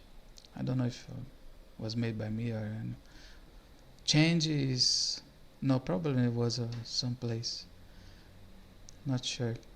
But change is the only thing that do not change. Okay, and in Greek mythology, uh, about this change, new, always to new things, new beings. We have a curse that the gods know that the the new the new one the new always win, turns old and lose to another new one. Okay, for example, Uranus, he he was castrated by Kronos with help of the gods Gaia, because he was not allowing Gaia to give birth, to release her children inside her. Okay, so Kronos helped his mom to release his parents, brothers, sisters, and took the place of Uranus. And when I say about power sick, okay, when one get power sick of power, not in the way that I don't want, the way that sick, not okay. Uh, uh, Kronos swallow, this is the term, 5 or 6 of the Olympians.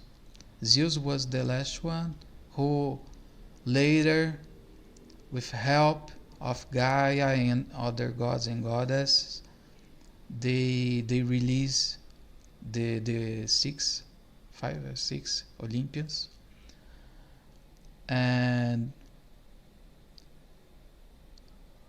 I'm not sure if this uh, happened again.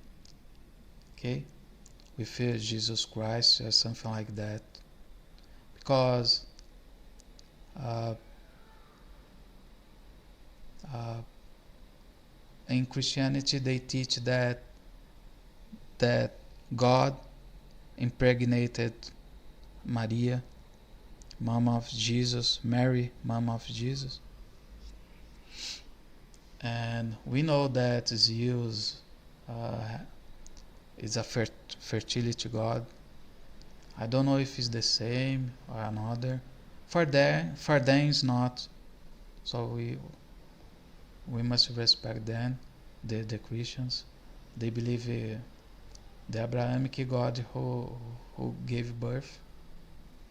I don't know who. Okay. So but we need to consider that uh, the pagan the pagan, the Western European, uh, Anatolia, Middle East pagans, they almost got extinct. The culture, the religion, some got. Minoans, miss, some got. Uh,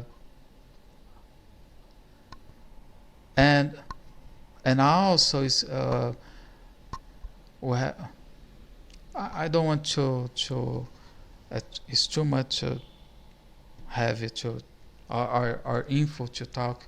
I'll restrict to be here. Sorry. energy, and it's a reminder as well that nature is forever transforming just like you. And this thing channeling through as well, I don't know if you channeled this or why it's coming through or something.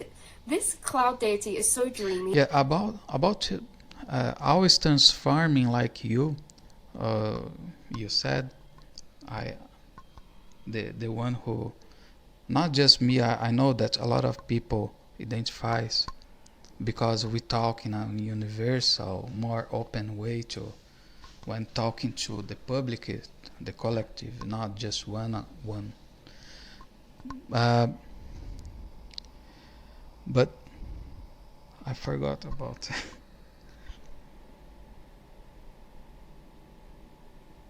Sorry. I explained too much. I forgot about. I want to return because I'm afraid uh, this is taking too much. But I know people who are deeply interested in my uh, in our point of views. Uh, they will enjoy. Okay, and perhaps we learn from each other in comments and help each other to deal and manage the things that is related and the beings that are related to what we are talking. It's like I'm trying to be on this message and they keep being like, oh, let's just go to this point quickly though. Like they love sharing this information, they love sharing this knowledge that could seemingly be like weightless or seemingly be unrelated or just like a trail of thoughts that's seemingly irrelevant, but holds such deep, profound healing within these within these symbolisms, within these metaphors. And this cloud deity keeps bringing through about like blossom trees. This has come through a lot recently actually, like you are nature. And if we walk into a forest, there could be a spot that you go to the next day, and even if you go to that same spot the next day, it could look completely different. The plants could look completely different, and it's like we never see the same face of nature twice. And that's like with you guys too. You are ever evolving, and even when you circle back around. Yes, I got it. I remember. I'm I'm kind of super gifted, I believe, in the sense of learn too many things at the same time, areas, professions, you know. Uh, for example, the muses, Homer prayed for one muse, and I prayed for to all of them because I thought that I could not choose one over the others. You know, so I got historical inspiration from Clio and erotic from Erato. I I'm not sure each one, but I got many arts and science. Yeah, even Urana of astrology. You know, it's all connected. So probably bugged me. Yeah. So and change super gifted and chameleon. I'm the trait in psychology, the super gifted, some or I'm not sure if all, they are kind of chameleon. Yes, they adapt. They are they change colors, you know, and this gives authenticity or something like that. So just consider. To the same energies, you do it but differently. Like a blossom tree growing is going to go through its yearly cycle of blossoming and blooming.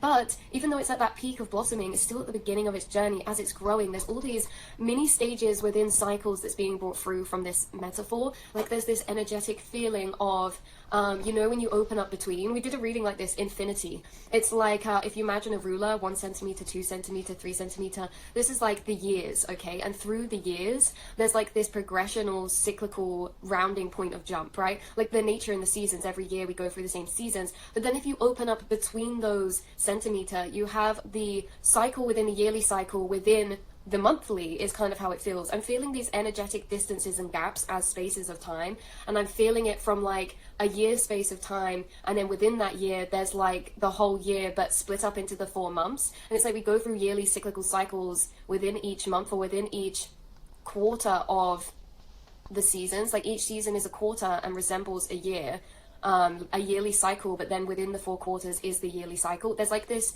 weird trippy energy that's really hard to explain, you guys, that keeps coming through, and it could be in symbolism to you guys. Like you could be picking up a lot of correlation, or you guys are very intuitively tapped into your own spiritual themes and your own spiritual cycles, connected into your path and also your journey of emotional and consciousness evolution and expansion. And like I say, like a blossom tree can bloom every year, but it's never going to look quite the same, even day to day. And this is about your ephemeral nature as consciousness. You are someone who is so fluid. Yeah, exactly. Fluidity from this guide. This guide is very like. Yes, this fluidity, I I I have the it's troublesome in some way, because uh,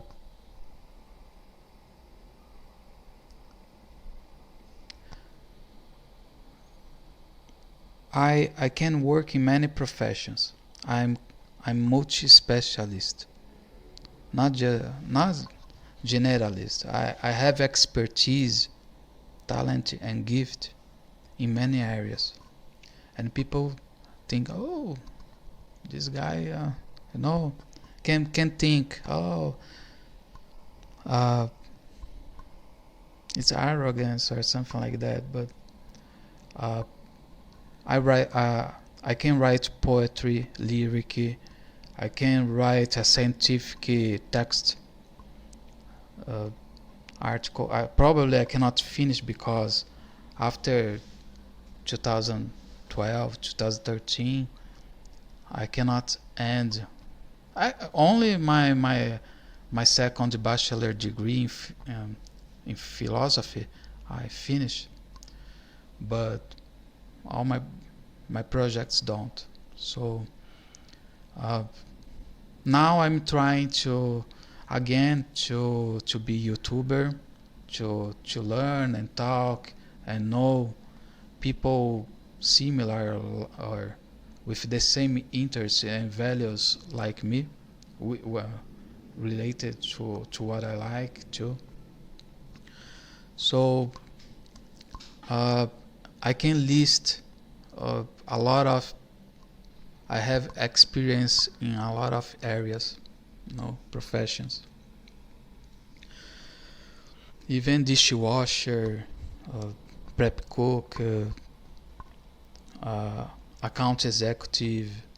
Uh, I'm my first bachelor degree is in advertising and publicity, so I work in creation, in planning, in strategy. I know about politics, you know. Uh, it's crazy. It's uh, because these affect, I believe, mostly my financially, um, you know, because I I used to say that I admire people who are just in one profession. It's not this fluidity is not so related to identity.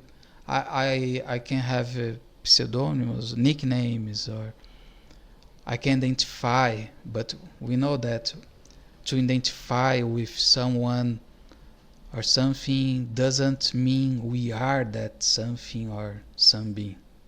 Actually, we are not.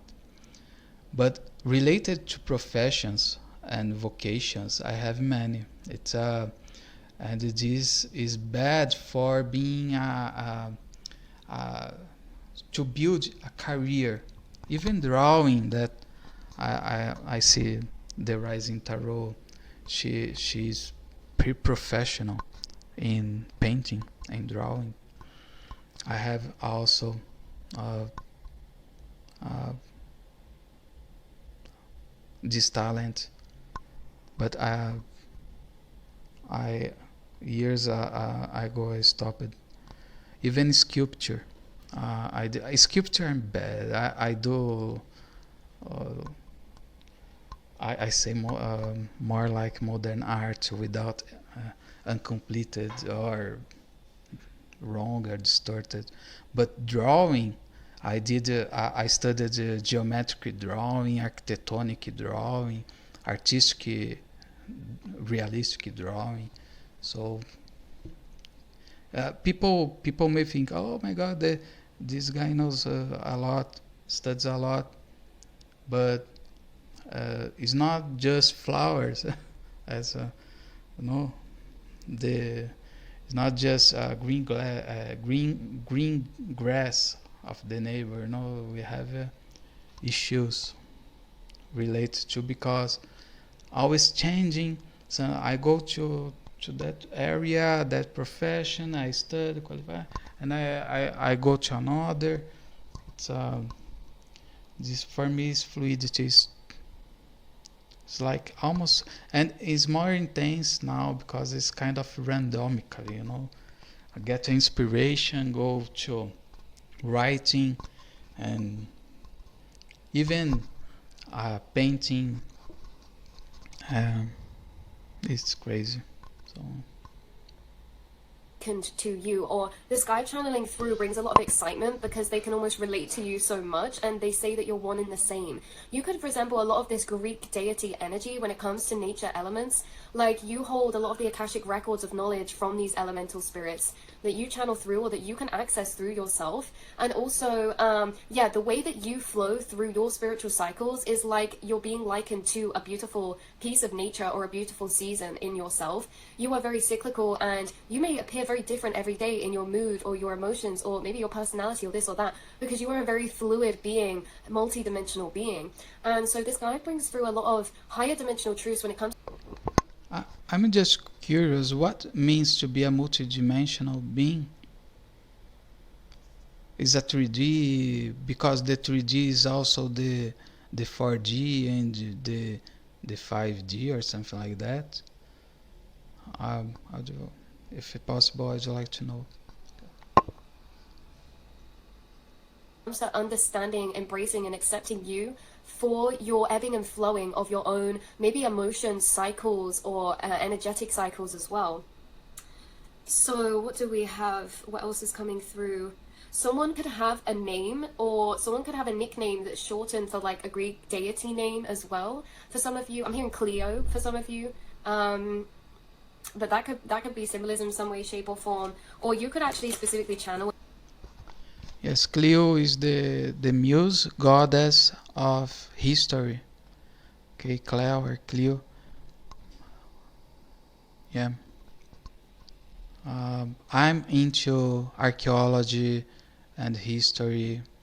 My first bachelor degree, I almost did history, applied for history to to be to work like Indiana Jones inspired, you know, uh, researcher, archaeologist. And know that you have a spirit guide that's connected to Greek periods of time. Some of you could physically be in your bloodline connected to Greece, but for a lot of you don't have to be physically. This is like past life energetically. Yes, my connection to Greece and Troy, it's like 1%. I'm mostly mostly Roman, but the Romans are descendants, and the Greeks they are all parents, okay, all family. Be so, so I have if we count the Romans, I have more than 90%, I think, 90% of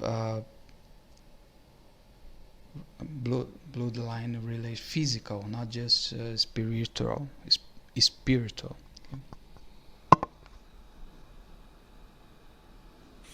As well. And you seem to be really connected with these energies of yeah, the weathers and how the weather influences you opens up certain gateways for you, opens up certain spaces of frequency of reflection for you. I'm also pulling the lunar card out, or the lunar card actually flew out. So this can be about the moon as well. There can be certain moon deities or energies working with.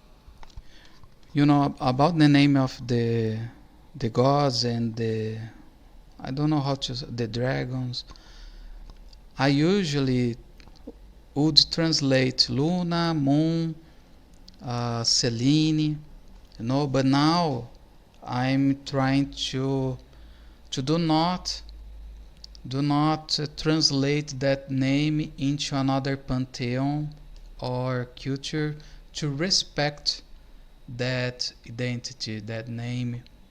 So Luna is Luna, Selene, the Greek moon goddess is Selene. Moon is another goddess, not Selene, not Luna, no, because different names, roots, etymologies, terminologies, identities. We may syncretize like the storm clouds uh, gods, but some of them don't like to be syncretized. Okay, so like the ancient Greek gods, I think they don't like, but you have to ask them to know if they like or not. Okay. With you as well. And Luna, oh, that's what it was, Cloud and Storm. Someone could have a spirit guide called Storm, or you could have had a past pet called Storm, or Cloud as well, or maybe Luna. Yes, this is sorry. This is very important because you said a spirit called storm. So we have not just Zeus or Baal or Anu or Set, the Egyptian. We, we have storm, the Anglo-Saxon, the English god, storm, tempestade in Portuguese. You know, even they would be like one energy with different identities, and the way that you connect to one of the identity, it is in reference to energy of that identity or energy, but they are different spirits from different cultures, different tribes, you know. So we have to pay attention. Maybe some of you are named Luna, or Luna is significant for you and you're very connected to the lunar energies. Maybe you guys, the lunar cycles, like the sun and the lunar cycles, like you guys. Yes, well, I'm kind of less uh, active. Uh, I'm more fearful of the gods. Uh, I don't know now. I'm colder. Yes, the relationship with Artemis, goddess Artemis, and I'm now I'm more warm or closer to Hecate, goddess Hecate. Okay, I'm looking at my my altar. Sorry, I cannot show. It's complicated here. Guys are literally like the moon, or you keep being brought through as seasons or energies of nature, or elements like the sun or the moon. You keep being brought through, and I do feel like maybe for some of you for a while, like your soul existed as a nature element spirit, or your frequency of consciousness actually placed home within Mother Gaia's frequency for a bit before incarnating. Or again, time is non-linear. It's like either before incarnating, which means there's still a lot of your soul that you're accessing. Yes, for the ancient Greeks, the time is not linear, not neither non-linear. It's a person. It's a Chronos. There are two Chronos. One of fertility, Yes, one of we have that thing who that tool that farmers use to cut the wheat, and we have Kronos, the Titan god. I don't know if he cares or not to be called linear or non-linear, but perhaps is neither or both, because this word is not just logical, it's illogical, it's not just lucid but also crazy, it's not just mysterious but also clear. So don't know. That is residing within elemental frequencies. Remember, consciousness is unity consciousness. So these deities we're channeling, these could also be, even though we're channeling them separate to you, they are actually you as well. And you're in this state of consciousness that's so expanded that your awareness has expanded over many lifetimes of groups of collective, many lifetimes of souls. What are deities but groups of collectives, right? Yeah, collective groups of energy. It's like your soul is a part of a lot of collective groups of energy, and while still being incarnated. Yes, recently this group of collective collective groups of energy.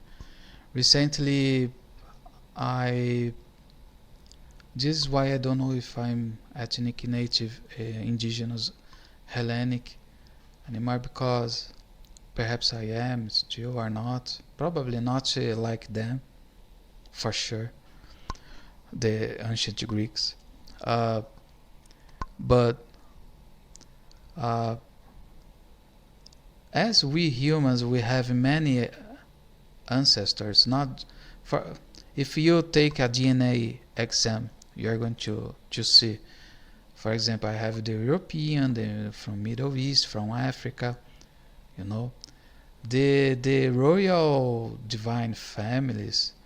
I I I, I do not think, oh, because one exists the other do not exist. No, what I think that our lineages, yeah, and genealogies of gods, but in somehow they are all linked or parent or connected. I'm not sure, but the Greeks and the Romans and you know, uh, like like we humans, we think, oh, I have just I'm just European. If you take an exam, you are going to see that you probably are not. So why I'm saying this, because before I was just considering the ancient Greeks gods, but I'm not kind of worshipping, uh, but I'm kind of respecting, trying to respect uh, all the the gods. This is for example, recently uh, I had experiences, mystical experiences, special effects. Yes, light codes and magic related to God Hermes and God Thoth, Ibis, yeah, and even Babi, the monkey from the underworld, from the Egyptian uh, mythology. So, in respect, uh, I turned, for example, the place where I am, instead of altar, is like a, a small temple with memories and respect, like pictures of parents or something like that. No, and um, so because is the ethnic, the Hellenic pagans, the reconstructionists, who, we learn that we must not worship other gods and goddess. Yes, but uh, if you are not, you can probably. Don't know. And for sure, like the ancient Greeks, I am not. So I'm what they call xeno. Now the word xenophobia comes from phobia from of xeno. Xeno, xeno in modern Greek means foreigner, but not just, means also stranger, or also a hospitable one, host. Okay,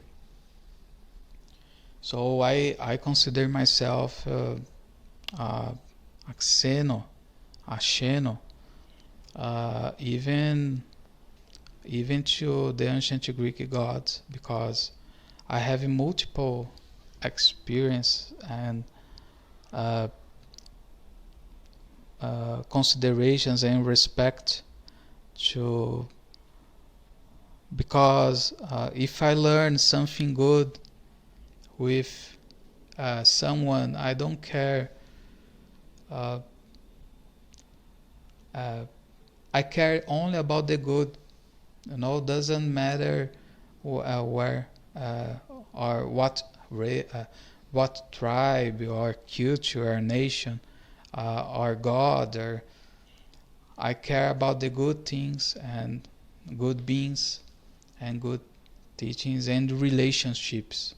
The relationship uh, cannot be toxic, yeah, cannot be bad, evil. There are three kinds of worshippers, as I learned with a Catholic priest, for example. One, one is the worshipper uh, called mercenary, who worships in exchange of things.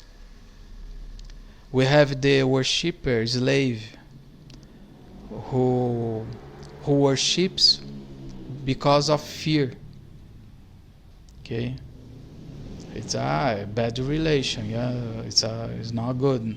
Bad evil relation. When we need to to take care, because, and remember, fears, it's a sign for signs for bad or evil, can be real or not. Okay, but it's not good in for me and probably others. And we have the worshipper, who is the son or daughter, who worships not to something in return with second intentions, you know, and not like the mercenary, the merchant or something like that, you know, who just worship in for something in return. So we have three kinds, and I learned this with a Catholic priest, and it's important. So I cannot leave. How I say, I cannot disrespect uh, if I learn disconsider if I learn something good. I need to give credit, and yeah. So that, maybe this is why you're quantumly entangled to the seasons in nature. It's almost like, you know, E.T. and the boy, like they're connected. Whatever's happening in the collective or to nature, it's like you feel that inside your physical vessel, or you feel that inside your mental realms or your emotions. Like you literally are quantumly entangled to Mother Gaia and to nature, and you feel her seasons, you feel her cycles, you feel her cry, you feel her shed, you feel her bloom, you feel her activate, you feel her awaken. It's like this all happens inside of you, but it's also happening to you in the seasons in nature, because you are Mother Gaia as well. And your soul is expanded into so many group collectives and expanded so much past this singularized version of consciousness. So that's maybe why you have like a lot of remembered past lives, or you are quantumly entangled energetically and emotionally to these elemental spirits or energies. You guys could often feel the same way that nature feels, or the same way that the sky looks. Like the sky could be extra synchronistic. It's like an ephemeral painting that's different every day, and it's constantly changing. And the sky is such a reflection of you as a spirit form, as a consciousness form. It's like I keep hearing that, like, you are like the sky, you guys. Maybe there's some extra energies you've been channeling or picking up on whilst you've been connecting with nature at the minute, or whilst you were in on a walk or some type of garden, or there just could have been something significant about the sky. I also feel like these nature deities actually bring through a lot of spirits to you. Those of you who channel spirits, or connect to certain deities or energies or spirits through synchronicity, this is interesting because what's being channeled through a lot is... Sorry, just one thing. I'm pretty afraid of. I actually I'm afraid of many things that people don't consider uh, uh, to be dangerous or something like that. But for example, I'm afraid to talk telepathically with the gods, praying, talking inside the mind with spirits, because I got attacked,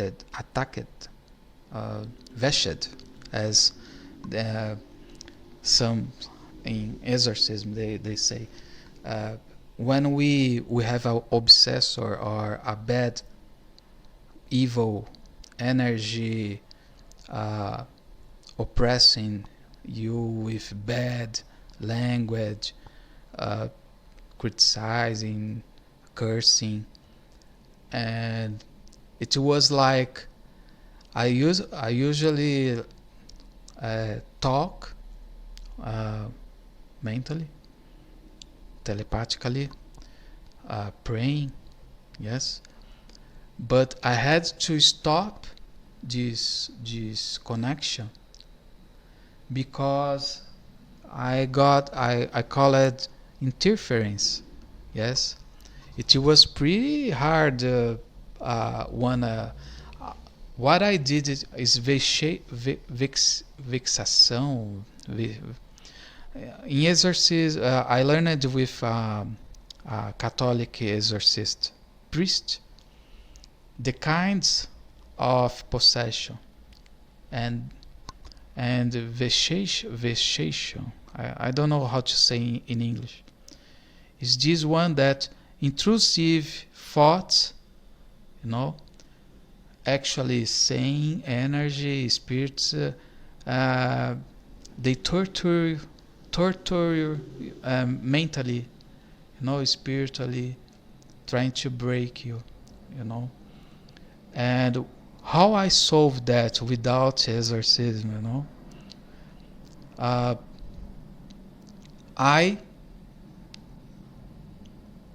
stopped to interact as much as I can. Sometimes I fall and talk, but I warn, no, I cannot talk with the spirit. For example, probably nymphs from my garden want to talk to me, or other spirits, the gods, and I say, oh, I can't because I have haters, you know.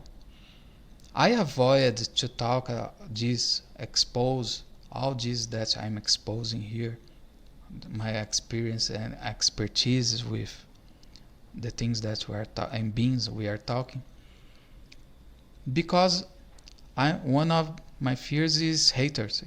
Okay, but avoiding that, I got haters inside my head. You know, spirits hating, uh, projecting themselves. Yes, most haters, they project what they think about them in the other. Okay, in another person. So I had to stop talking. I warned, no, I cannot talk anymore because uh, a bad someone bad is going. And usually it's like a hacking, telepathic hacking. I'm talking with someone, and someone interferes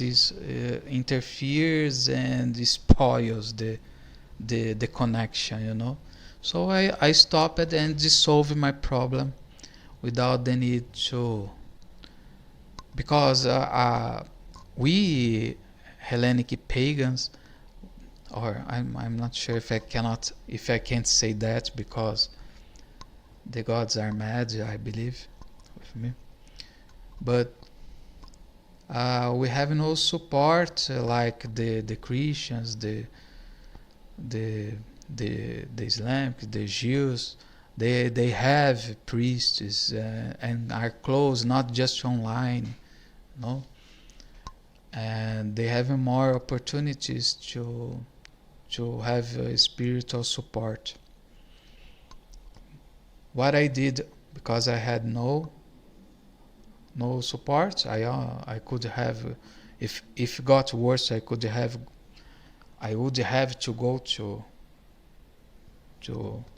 exorcist perhaps. But what I did was closing the I had to stop talking to anyone who, even the ones that I liked, and they know.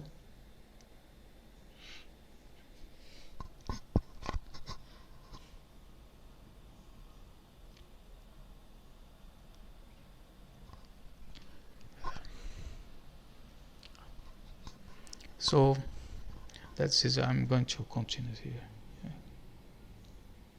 Is that your spirit guides are very protective of you, and they will channel through other deities or spirits, but they will bring them through themselves, almost like a passing point, like a messenger. Like you're receiving messages and information from particular spirits, but it's because it's being told by that spirit to a guide of yours, and that guide is channeling it to you. There's like this you're very protected energy as well for some reason, and I keep picking up that protective energy, especially within the grey storm clouds. And what is that? This could be revolving or connected to a plasma deity. Oh my god, I have a reading to link below, you guys. You are like connected to this plasma deity as well. It's coming through as like Zeus. And again, so synchronistic, because again, that's connected to Greek mythology. And there's so much Greek energy coming through in this reading. But Zeus is coming through very, very, very strongly as well, you guys. Again, you could have a heightened connection to the philosophy or arts, because this is an energy that you've can naturally tap into, because it's an energy you've explored and deeply become home to you in other past lives as well.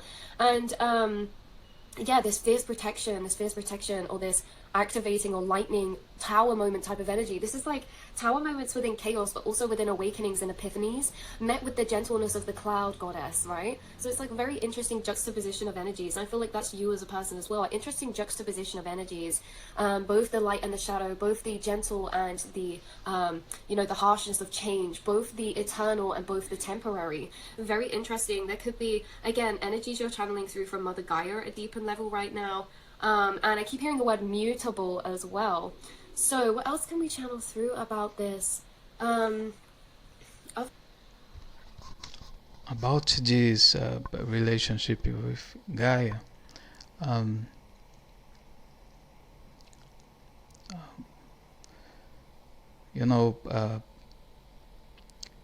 there are many humans who, too much perhaps, probably, who do not see nature as sacred, yeah, and the best way, I believe, perhaps, I don't know, cannot talk, I don't like to talk in name of no one, even if allows, okay, because I'm talking about what I think or feel. As much as virtues we are, as much as excellent, as much as good,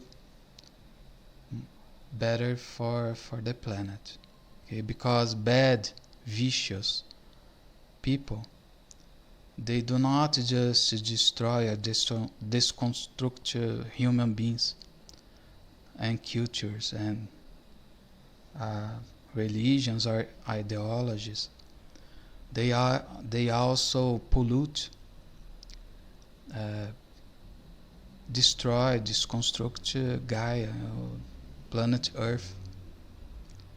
So uh, we need to to pay attention that some people want to destroy uh, because of pain and resentment. They want to, they hate. Hate is a signal of pain. Okay?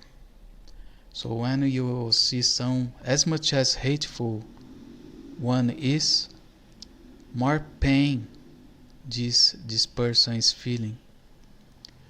And usually the ones who want to destroy the others and deconstruct their identities, they also do this intentionally or not to the gods, uh, to the spirits. Not that they can, okay, except if he is a god, I don't know. But humans, they also, as much as vicious, as much as uh, bad or evil, more this human or non-human being destroys planet Earth, destroy Gaia, and not just the.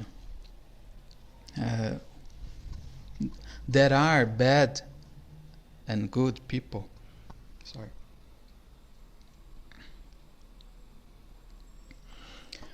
There are bad, evil, and good people in all religions, all ideologies. Some are more, some are less. There are narcissistic and empathetic people in all countries, in all religions. Yes. So we must to consider that.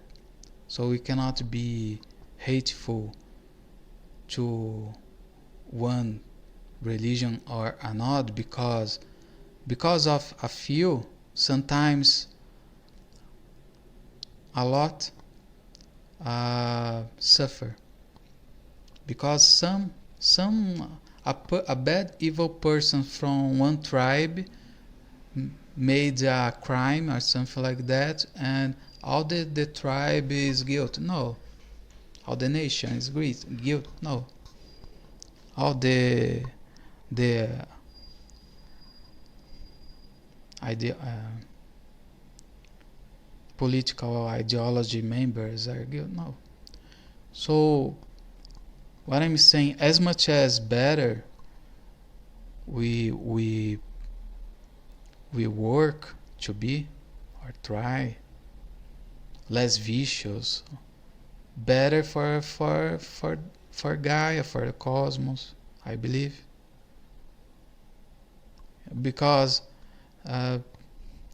man, as much as bad or evil, less the person cares about the others, even the nature, the animals, the plants. Actually, they destroy or deconstruct. You know. So,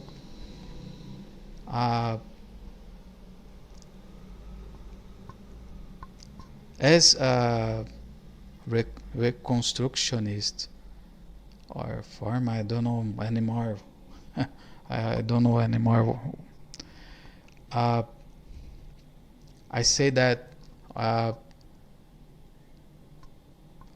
we need to try to be our best version. Yeah, be virtuous, be excellent, uh, be beautiful, good, hospitable, uh, advanced, intelligent, smart. You know, because being as much as advanced as we are in a good way, the good way, better for the planet, better for the animals, the spirits, you know. As less ignorant or violent or hateful or critic, you know. Uh, yes, because critic means etymologically the traduction of critic means judge, to judge it, be a judge, okay, condemn. So today, everyone is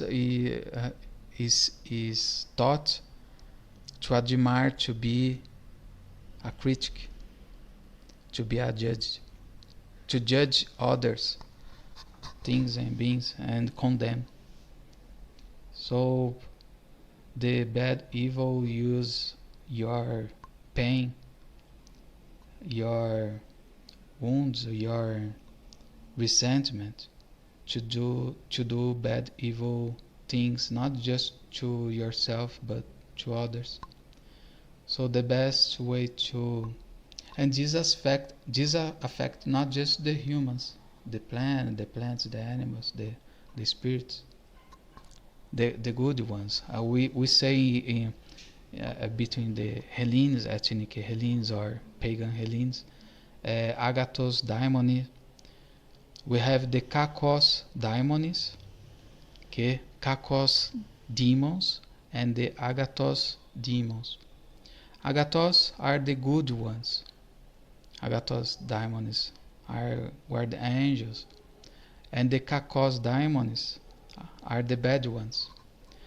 The agathos daimonis, the good demons, the good diamonds, are the virtues. For example, arete is excellent. If you admire arete, you it's not it's not easy, but uh, as much as you venerate arete,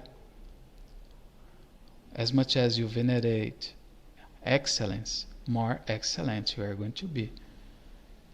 And some people venerate the opposite.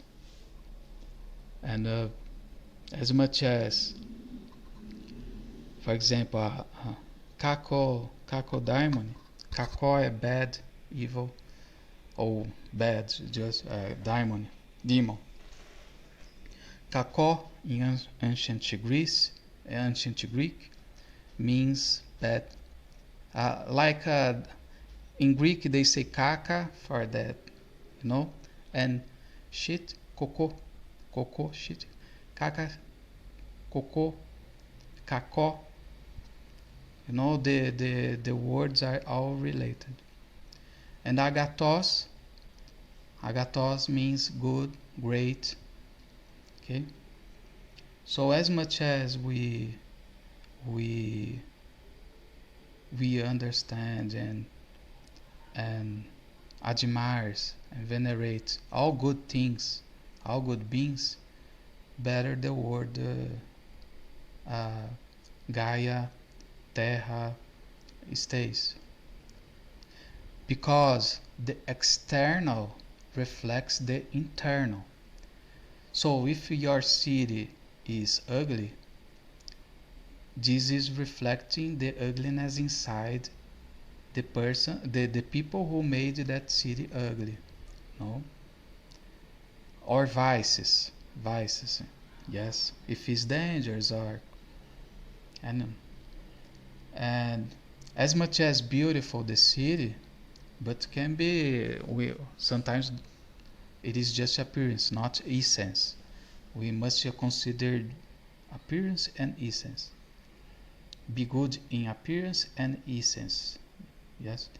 As much as the place you live is beautiful, uh, um, better your place is, and the people built that place. So that people who built that beautiful place, they have built inside. And if we have a ugly place, ugly neighborhood or city or country, We need to work uh, to people uh, start praising, loving, venerating beauty in a good way, not in a vicious way, in a virtuous way. So this is a point. Let's continue here.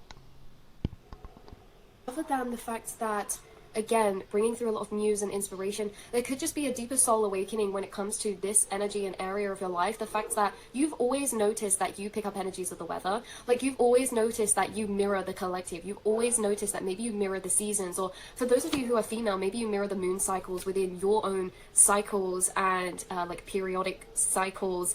You guys, I'm hearing through again, we've channeled this before, lunatic, meaning lunar and time, align with the lunar time, the lunar.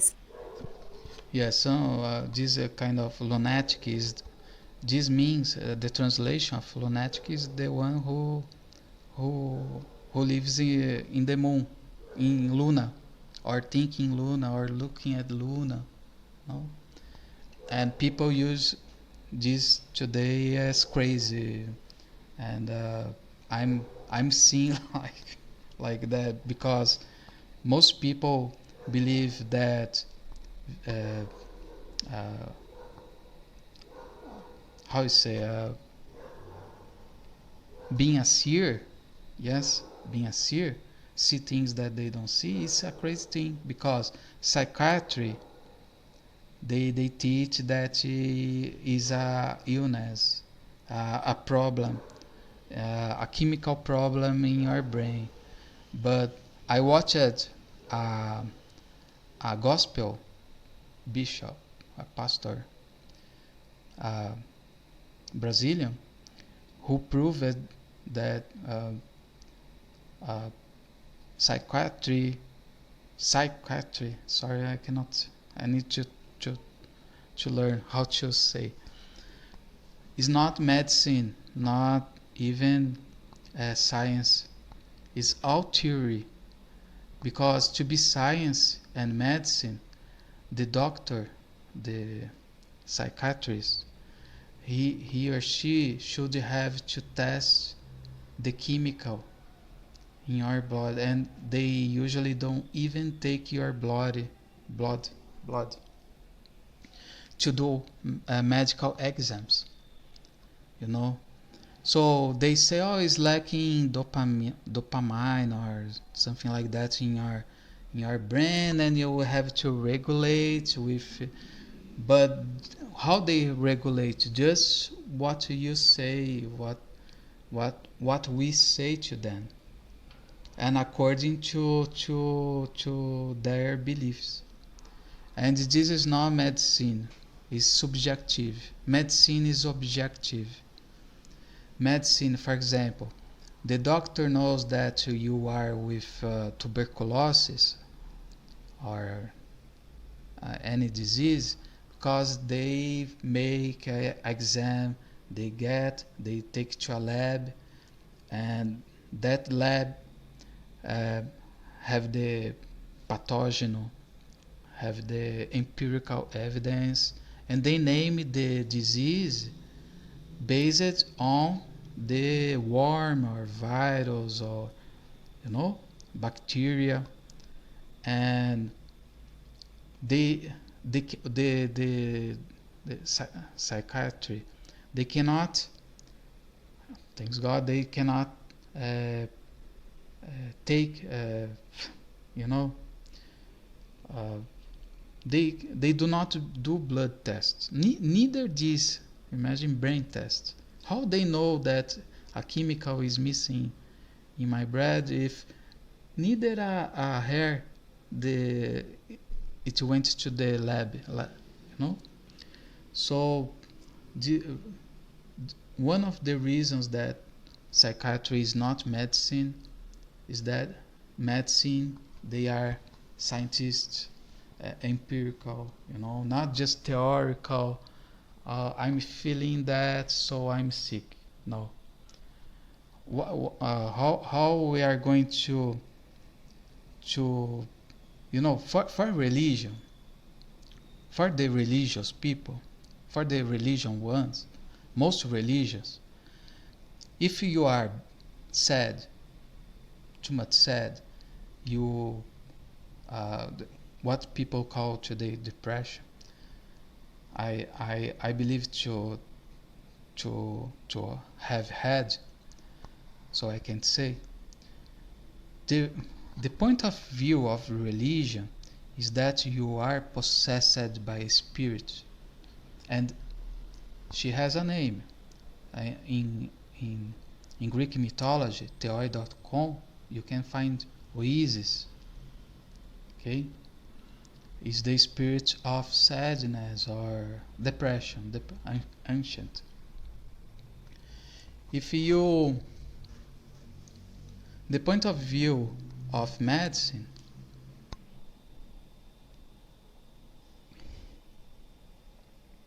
uh, I'm not sure because medicine is more related to, but the point of view of psychiatry, that is considered medicine today, but is different. Uh, it's a chemical element. If you are too happy, uh, hyperactive, it's a problem, a material problem in your head. It's not that you are happy, enthusiastic, full of, happiness. If you are too sad, depressed, it's not because you are possessed or manifesting sadness, a spirit or energy.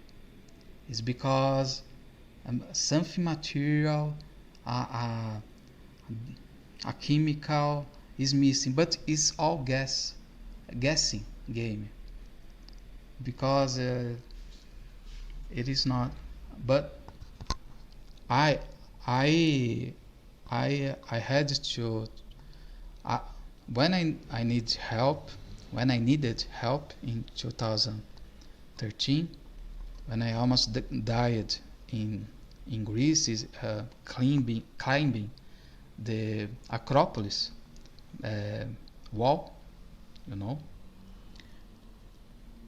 with panic attack and mystical experience, etc. I searched for the help of medicine, of psychology, of philosophy, of science, of spirituality. I did not, little, it took years, but I, I passed by all the process. And in all of them, when we search for help in science or in religion or in medicine, we must be careful, because some treatments can be worse than than the cure, if there is any cure. So let's try to finish. Sorry, I'm talking too much. Schedules. Maybe you guys follow a different calendar to the normal calendar. Maybe you've had downloads about time, the calendar, the seasons, through their true organic nature, not what us as humans have created as a construct through calendars.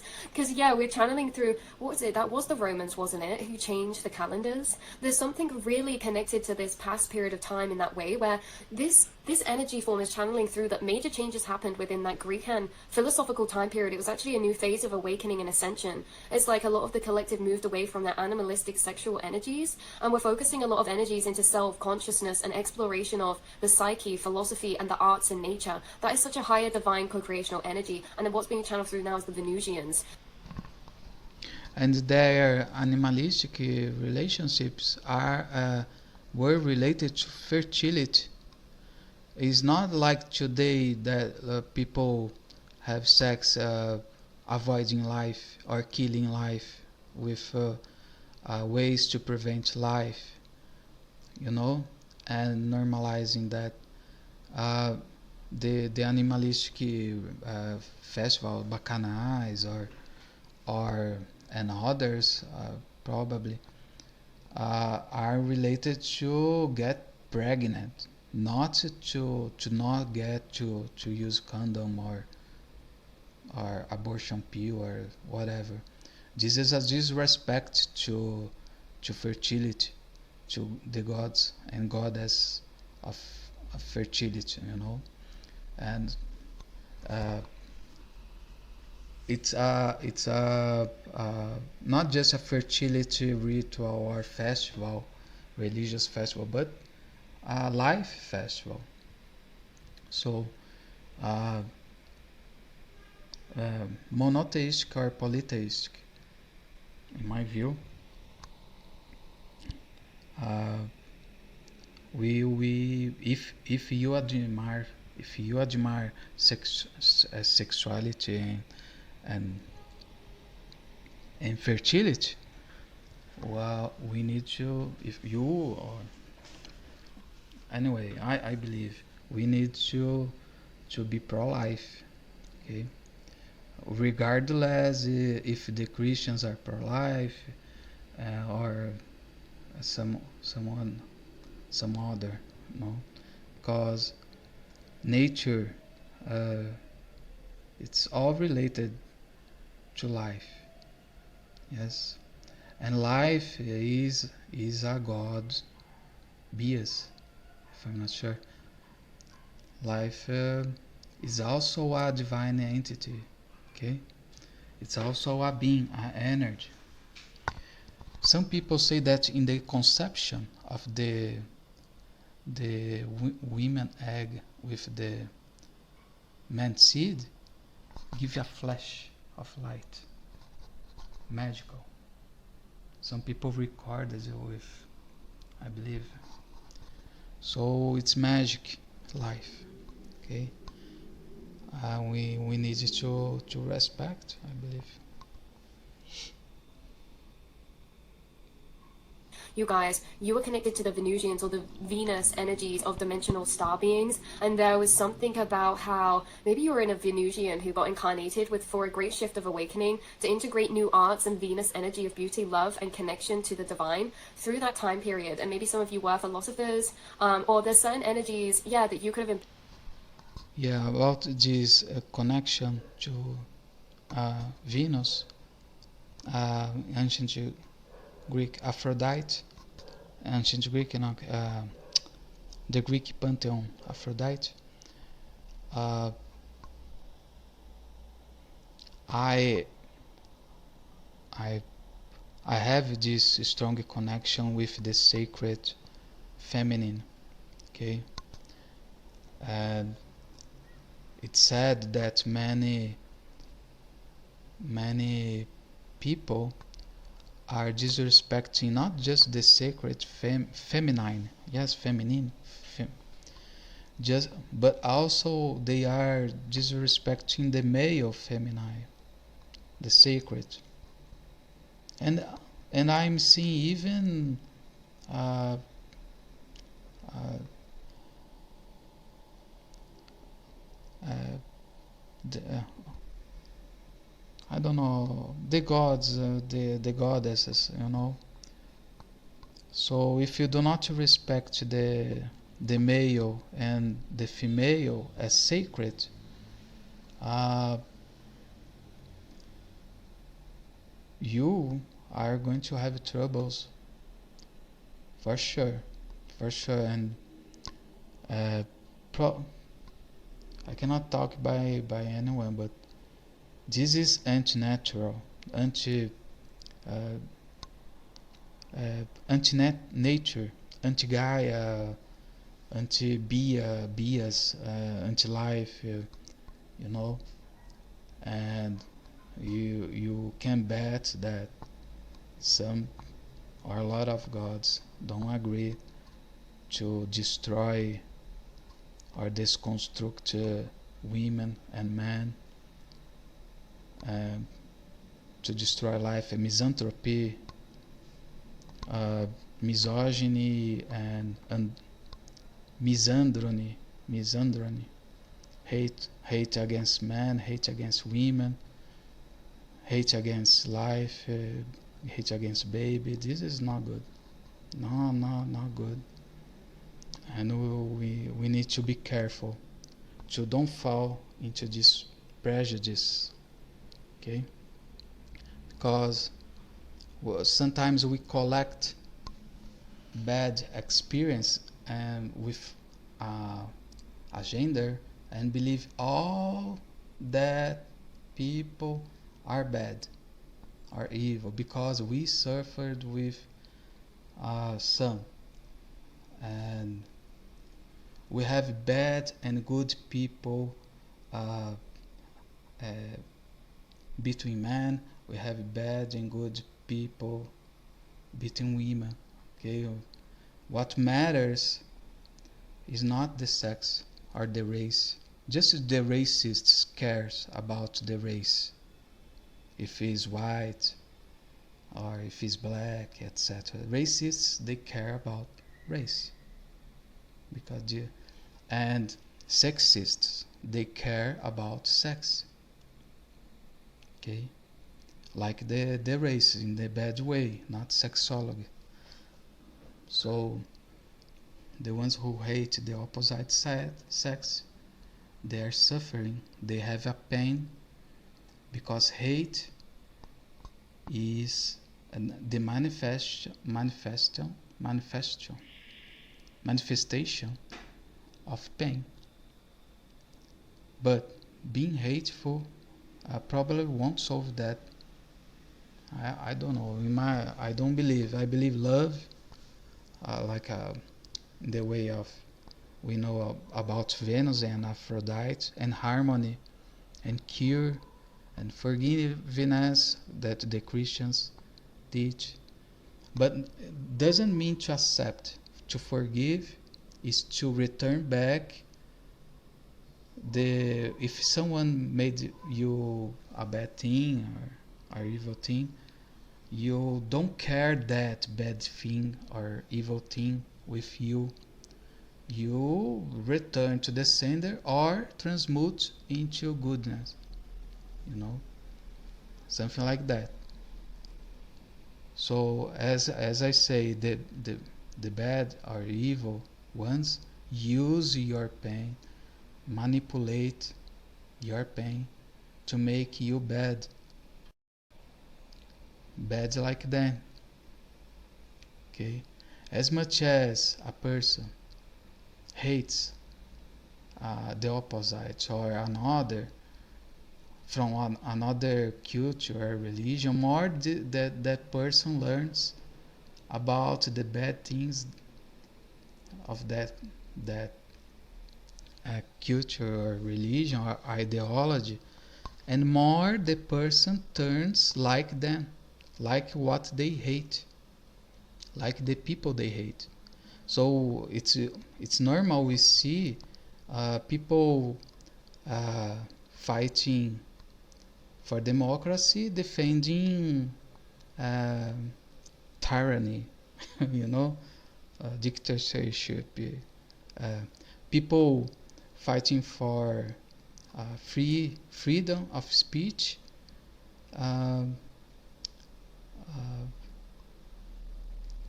canceling, yes, censoring the other. It's illogical, you know. So we must take care to do not be used by bad evil beings or things, to do not hurt others and be hurt, be wounded. Do not wound and do not be wounded. This is what makes the difference, yes, because it's easy to be bad or vicious, no? Um, so Body did. So I'm picking up as like Plato, wrong one. Okay, anyway, I'm picking up a lot of Greek philosophers who actually had groups of consciousness inhabit their you said Plato, but probably you wanted to say Aristotle. That I told you about in the beginning. consciousness, and maybe you were part of this group consciousness that inhabited one of these interdimensional beings that incarnated to pass through to be a divine channel of information, to ground that information into the collective within that time period. I'm also feeling like you incarnated in this time period for a very similar reason. There's this wave of Venusian energy coming over the collective within philosophy, learning, teachings, art, music, painting, poetry, writing, learning. Just the word music, today we relate only to songs, lyrics, yes. But in ancient Greece, music means the education of the muses. And the muses, they teach not just musical instruments and singing. They teach history, they teach science. Urania teach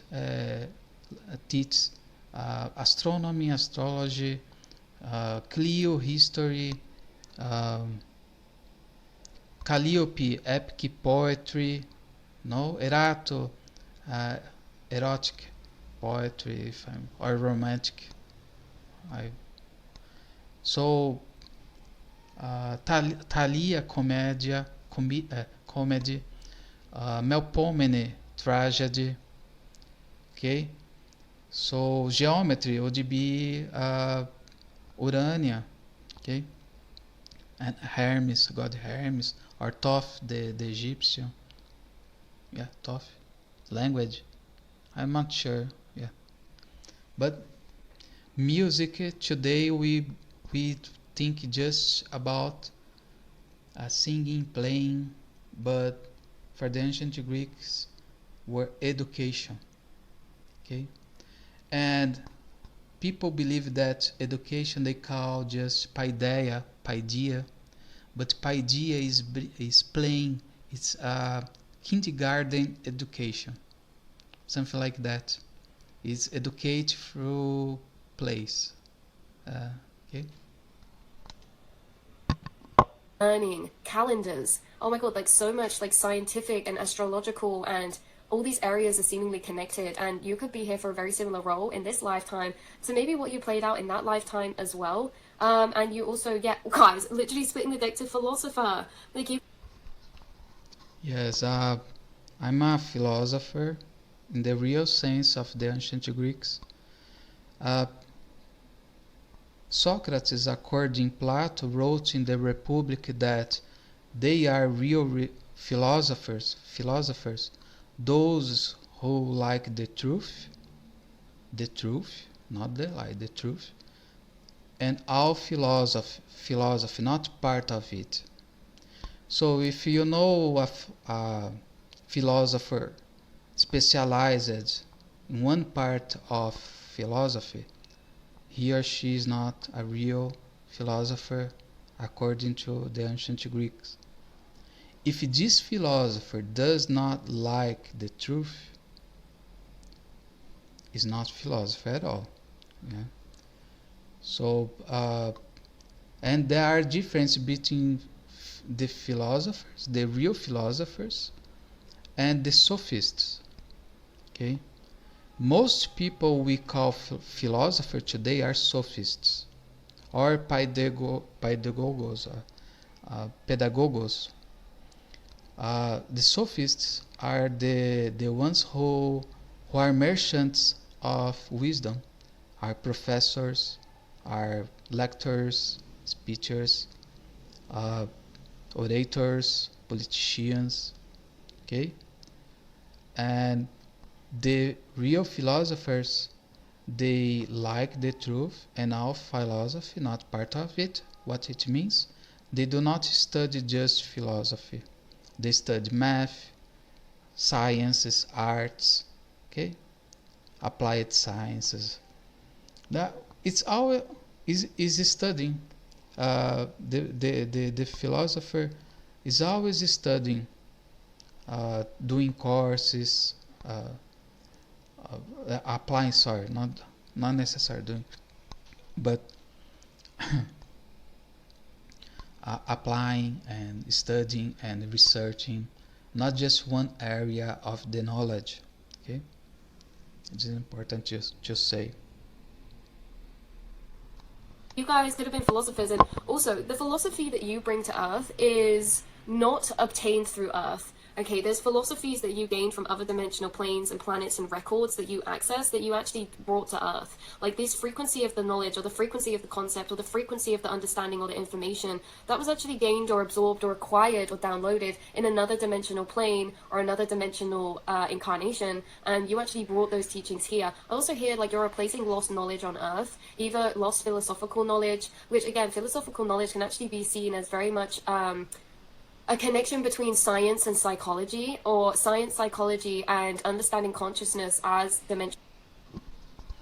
Yes, I'm studying a little bit. I am studying a little bit of psychology, coaching, and I opened my mind many years ago to self-help and help it. Okay, just need to be careful. Some coats they are very expensive, or most of them. So they they're sophists. So uh, uh, I I had to study for 7 years philosophy in my home university, my home country, to graduate.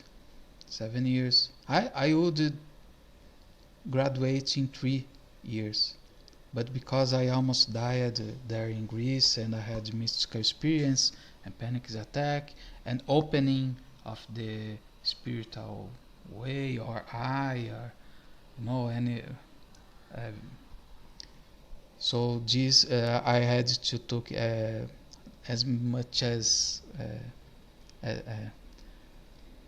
just two subjects, so I did in 7 years, and after I studied more 2 years philosophy teaching, but I did not graduate because I didn't want to to be a so no, to work for the for uh, teaching philosophy. The other people want me to to teach, and some are not philosophy at all. Okay, so this is why. Dimensional and energetic beings. There's something about you replacing lost knowledge on Earth through philosophy or something like that, or that if there's any lost philosophy that's on Earth, you have access to this inside of you, and maybe you guys will rewrite this out or post this as content or write it into a poem or create it into an art form. But you guys are the record keepers of the collective, you guys, seriously. We also have bottom deck energies over here, blueprint for 5D humanity. Okay, we have remember your gifts and powers. This is like you remembering this information, you remembering this knowledge or your gifts or your powers you had in other past lives or other dimensional planes. And within the blueprint, meaning your DNA, within this blueprint is all of this stored information that you came here to use as tools as a part of your mission. 333 is a synchronicity as well. We also have blueprint for 5D humanity, and bottom deck of Atlantis energy, we have fifth dimension as well, which is super synchronistic. So underneath fifth dimension, we have pools of energy. Now, pools of energy has been a synchronicity, especially the wording pools of energy, like these emotional pools of energy that you pull from, right? Now, these pools of energy are actually frequencies of dimensional gateways that you are accessing, feeling into and entering, and that you're pulling and translating frequencies from. Like your energy or your power to direct concentrated energy is very powerful when it comes to the fact that when you're channeling into a pool of feeling or energy, your whole awareness is cultivated within that space, and you channel it into a very concentrated, powerful force, either into something, into someone, or whatever this is. The space you pull from is literally a direct translation from another dimensional state of consciousness or energy that you put out as a frequency, either through your eyes, through your hands, whatever you do to create this. So this says, number 20, when the final experiment of Atlantis was established, the senior priesthood created a pool of high-frequency energy, which the people could access to enhance their own energy or to help them manifest their visions. Later, the violet flame was offered to the citizens. This could be visualized or invoked and enabled them to transmute any negative energy that arose, especially in relationships. This is cosmic help. Your guidance is to call upon the great cosmic pool of energy, for it's time now to manifest your dreams. Before you invoke the cosmic assistance, be still and focus on your vision. Only negative thoughts can hold you back, so call in or visualize the violet flame to dissolve them. Move forward. Sorry, this is totally for me. I'm too much prudent, or no, holding myself because haters, bad, not just avoiding bad things, but also bad beings. And thank you a lot for this help about the cosmic helping me and how to transmute. Thank you. Forward now, the cosmos is ready to help you. So you're being assisted by these high deities and guides, and they're actually assisting you with pools of energy. Just addition, cosmos is, uh, I believe, is a Greek goddess, but I may be wrong, of order, of the firmament, of the stars. Okay, so if of ordered, order, how I say, harmonic things and beings. Okay, not disordered, the opposite, ordered people, ordered things. Cosmos is the divine entity who makes that possible. Energy. These can be pools of energy, like a pool of emotion that you can dip into and channel from, a pool of feeling that you start gaining understandings or perspectives from. These pools of energy can also be you working with collective frequencies like the weather energies. Like when we pull from weather energies, it's already such a strong form of concentrated energy we're tapping into, right? Like if it's a sunny day and you tap into that pool of energy of that frequency, you can channel that out and utilize that in a very powerful way to flow through you. The same as if it's a rainy day, or if it's gray outside. It's like that's a pool of energy that allows you to enter more sentimental, deep spaces, to listen to sadder music in a way that you can understand in levels and feel in ways you couldn't in other frequencies of energy, right? It's like you're gifted pools of energy from these deities or from these guides. And right now, this cloud or Nephili is gifting you pools of energy for you to channel into, pull from as muses of inspiration for something creative or pertaining to information or knowledge that's really beneficial for your healing and your soul. So very interesting, these pools of energy. That seems to be a big highlight within this reading, actually, that pool of energy. But yeah, so that's what's coming through for you guys in today's channel reading and message. I didn't ever see the Illumiere card, which actually, is that it just there? No, we have Platinum coming out. Platinum coming out very strongly with this silver, again, this silvery cloud energy. This is also giving like a, not a snowy, but like a sleety cloud type of energy. Like when it's cold and foggy, but it's also like snowy or sleety or rainy, like that type of energy. It's like this silver frequency. And again, we've got 2 silver dragons coming through, you guys. There is a silver dragon coming through, or like this, white gold, this very silver energy coming through for you. I'm here. Yeah, perhaps some light codes that I usually see when I wake up are related to both, because perhaps they I saw some um, silver threads or something like that, or a blue. I'm not, or gray. I don't. But I saw. Um, I don't know if it were related to them. I thought it was related to God Hermes or Thoth, the Egyptian god.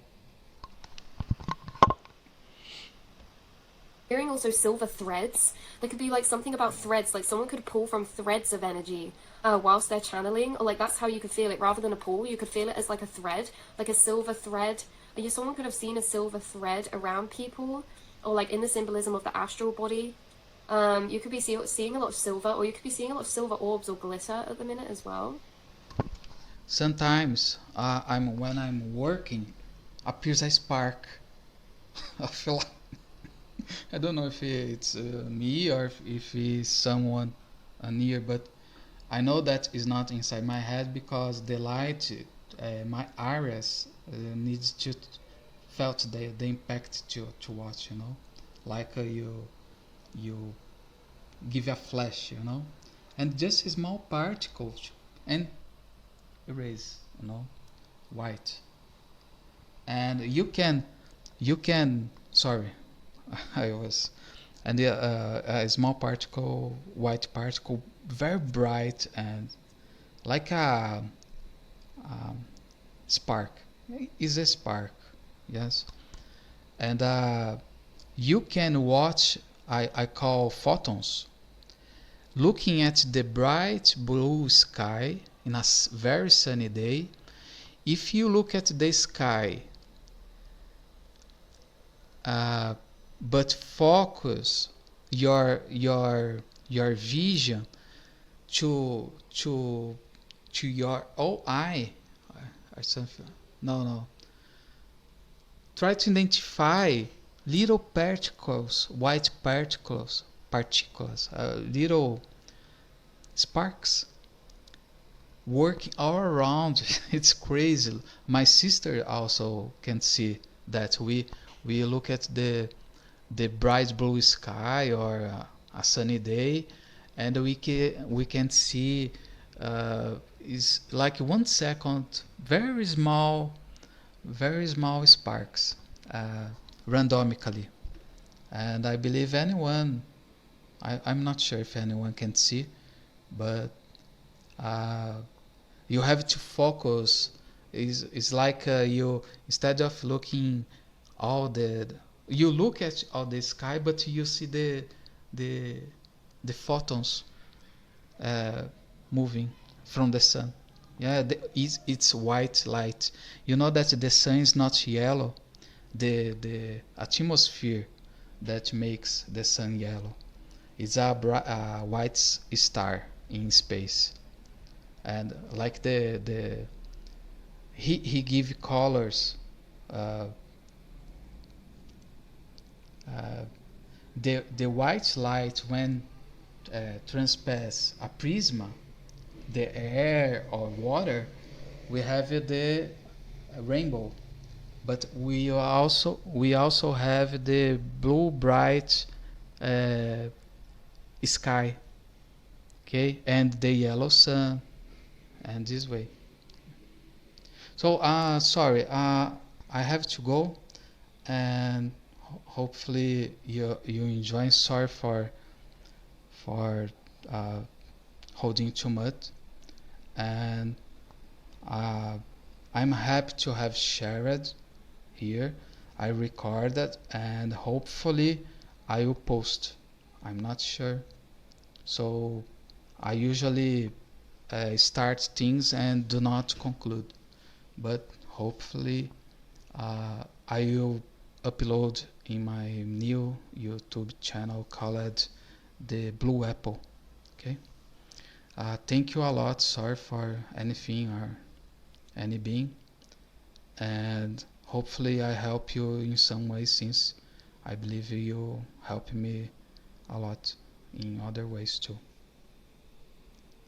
Thanks.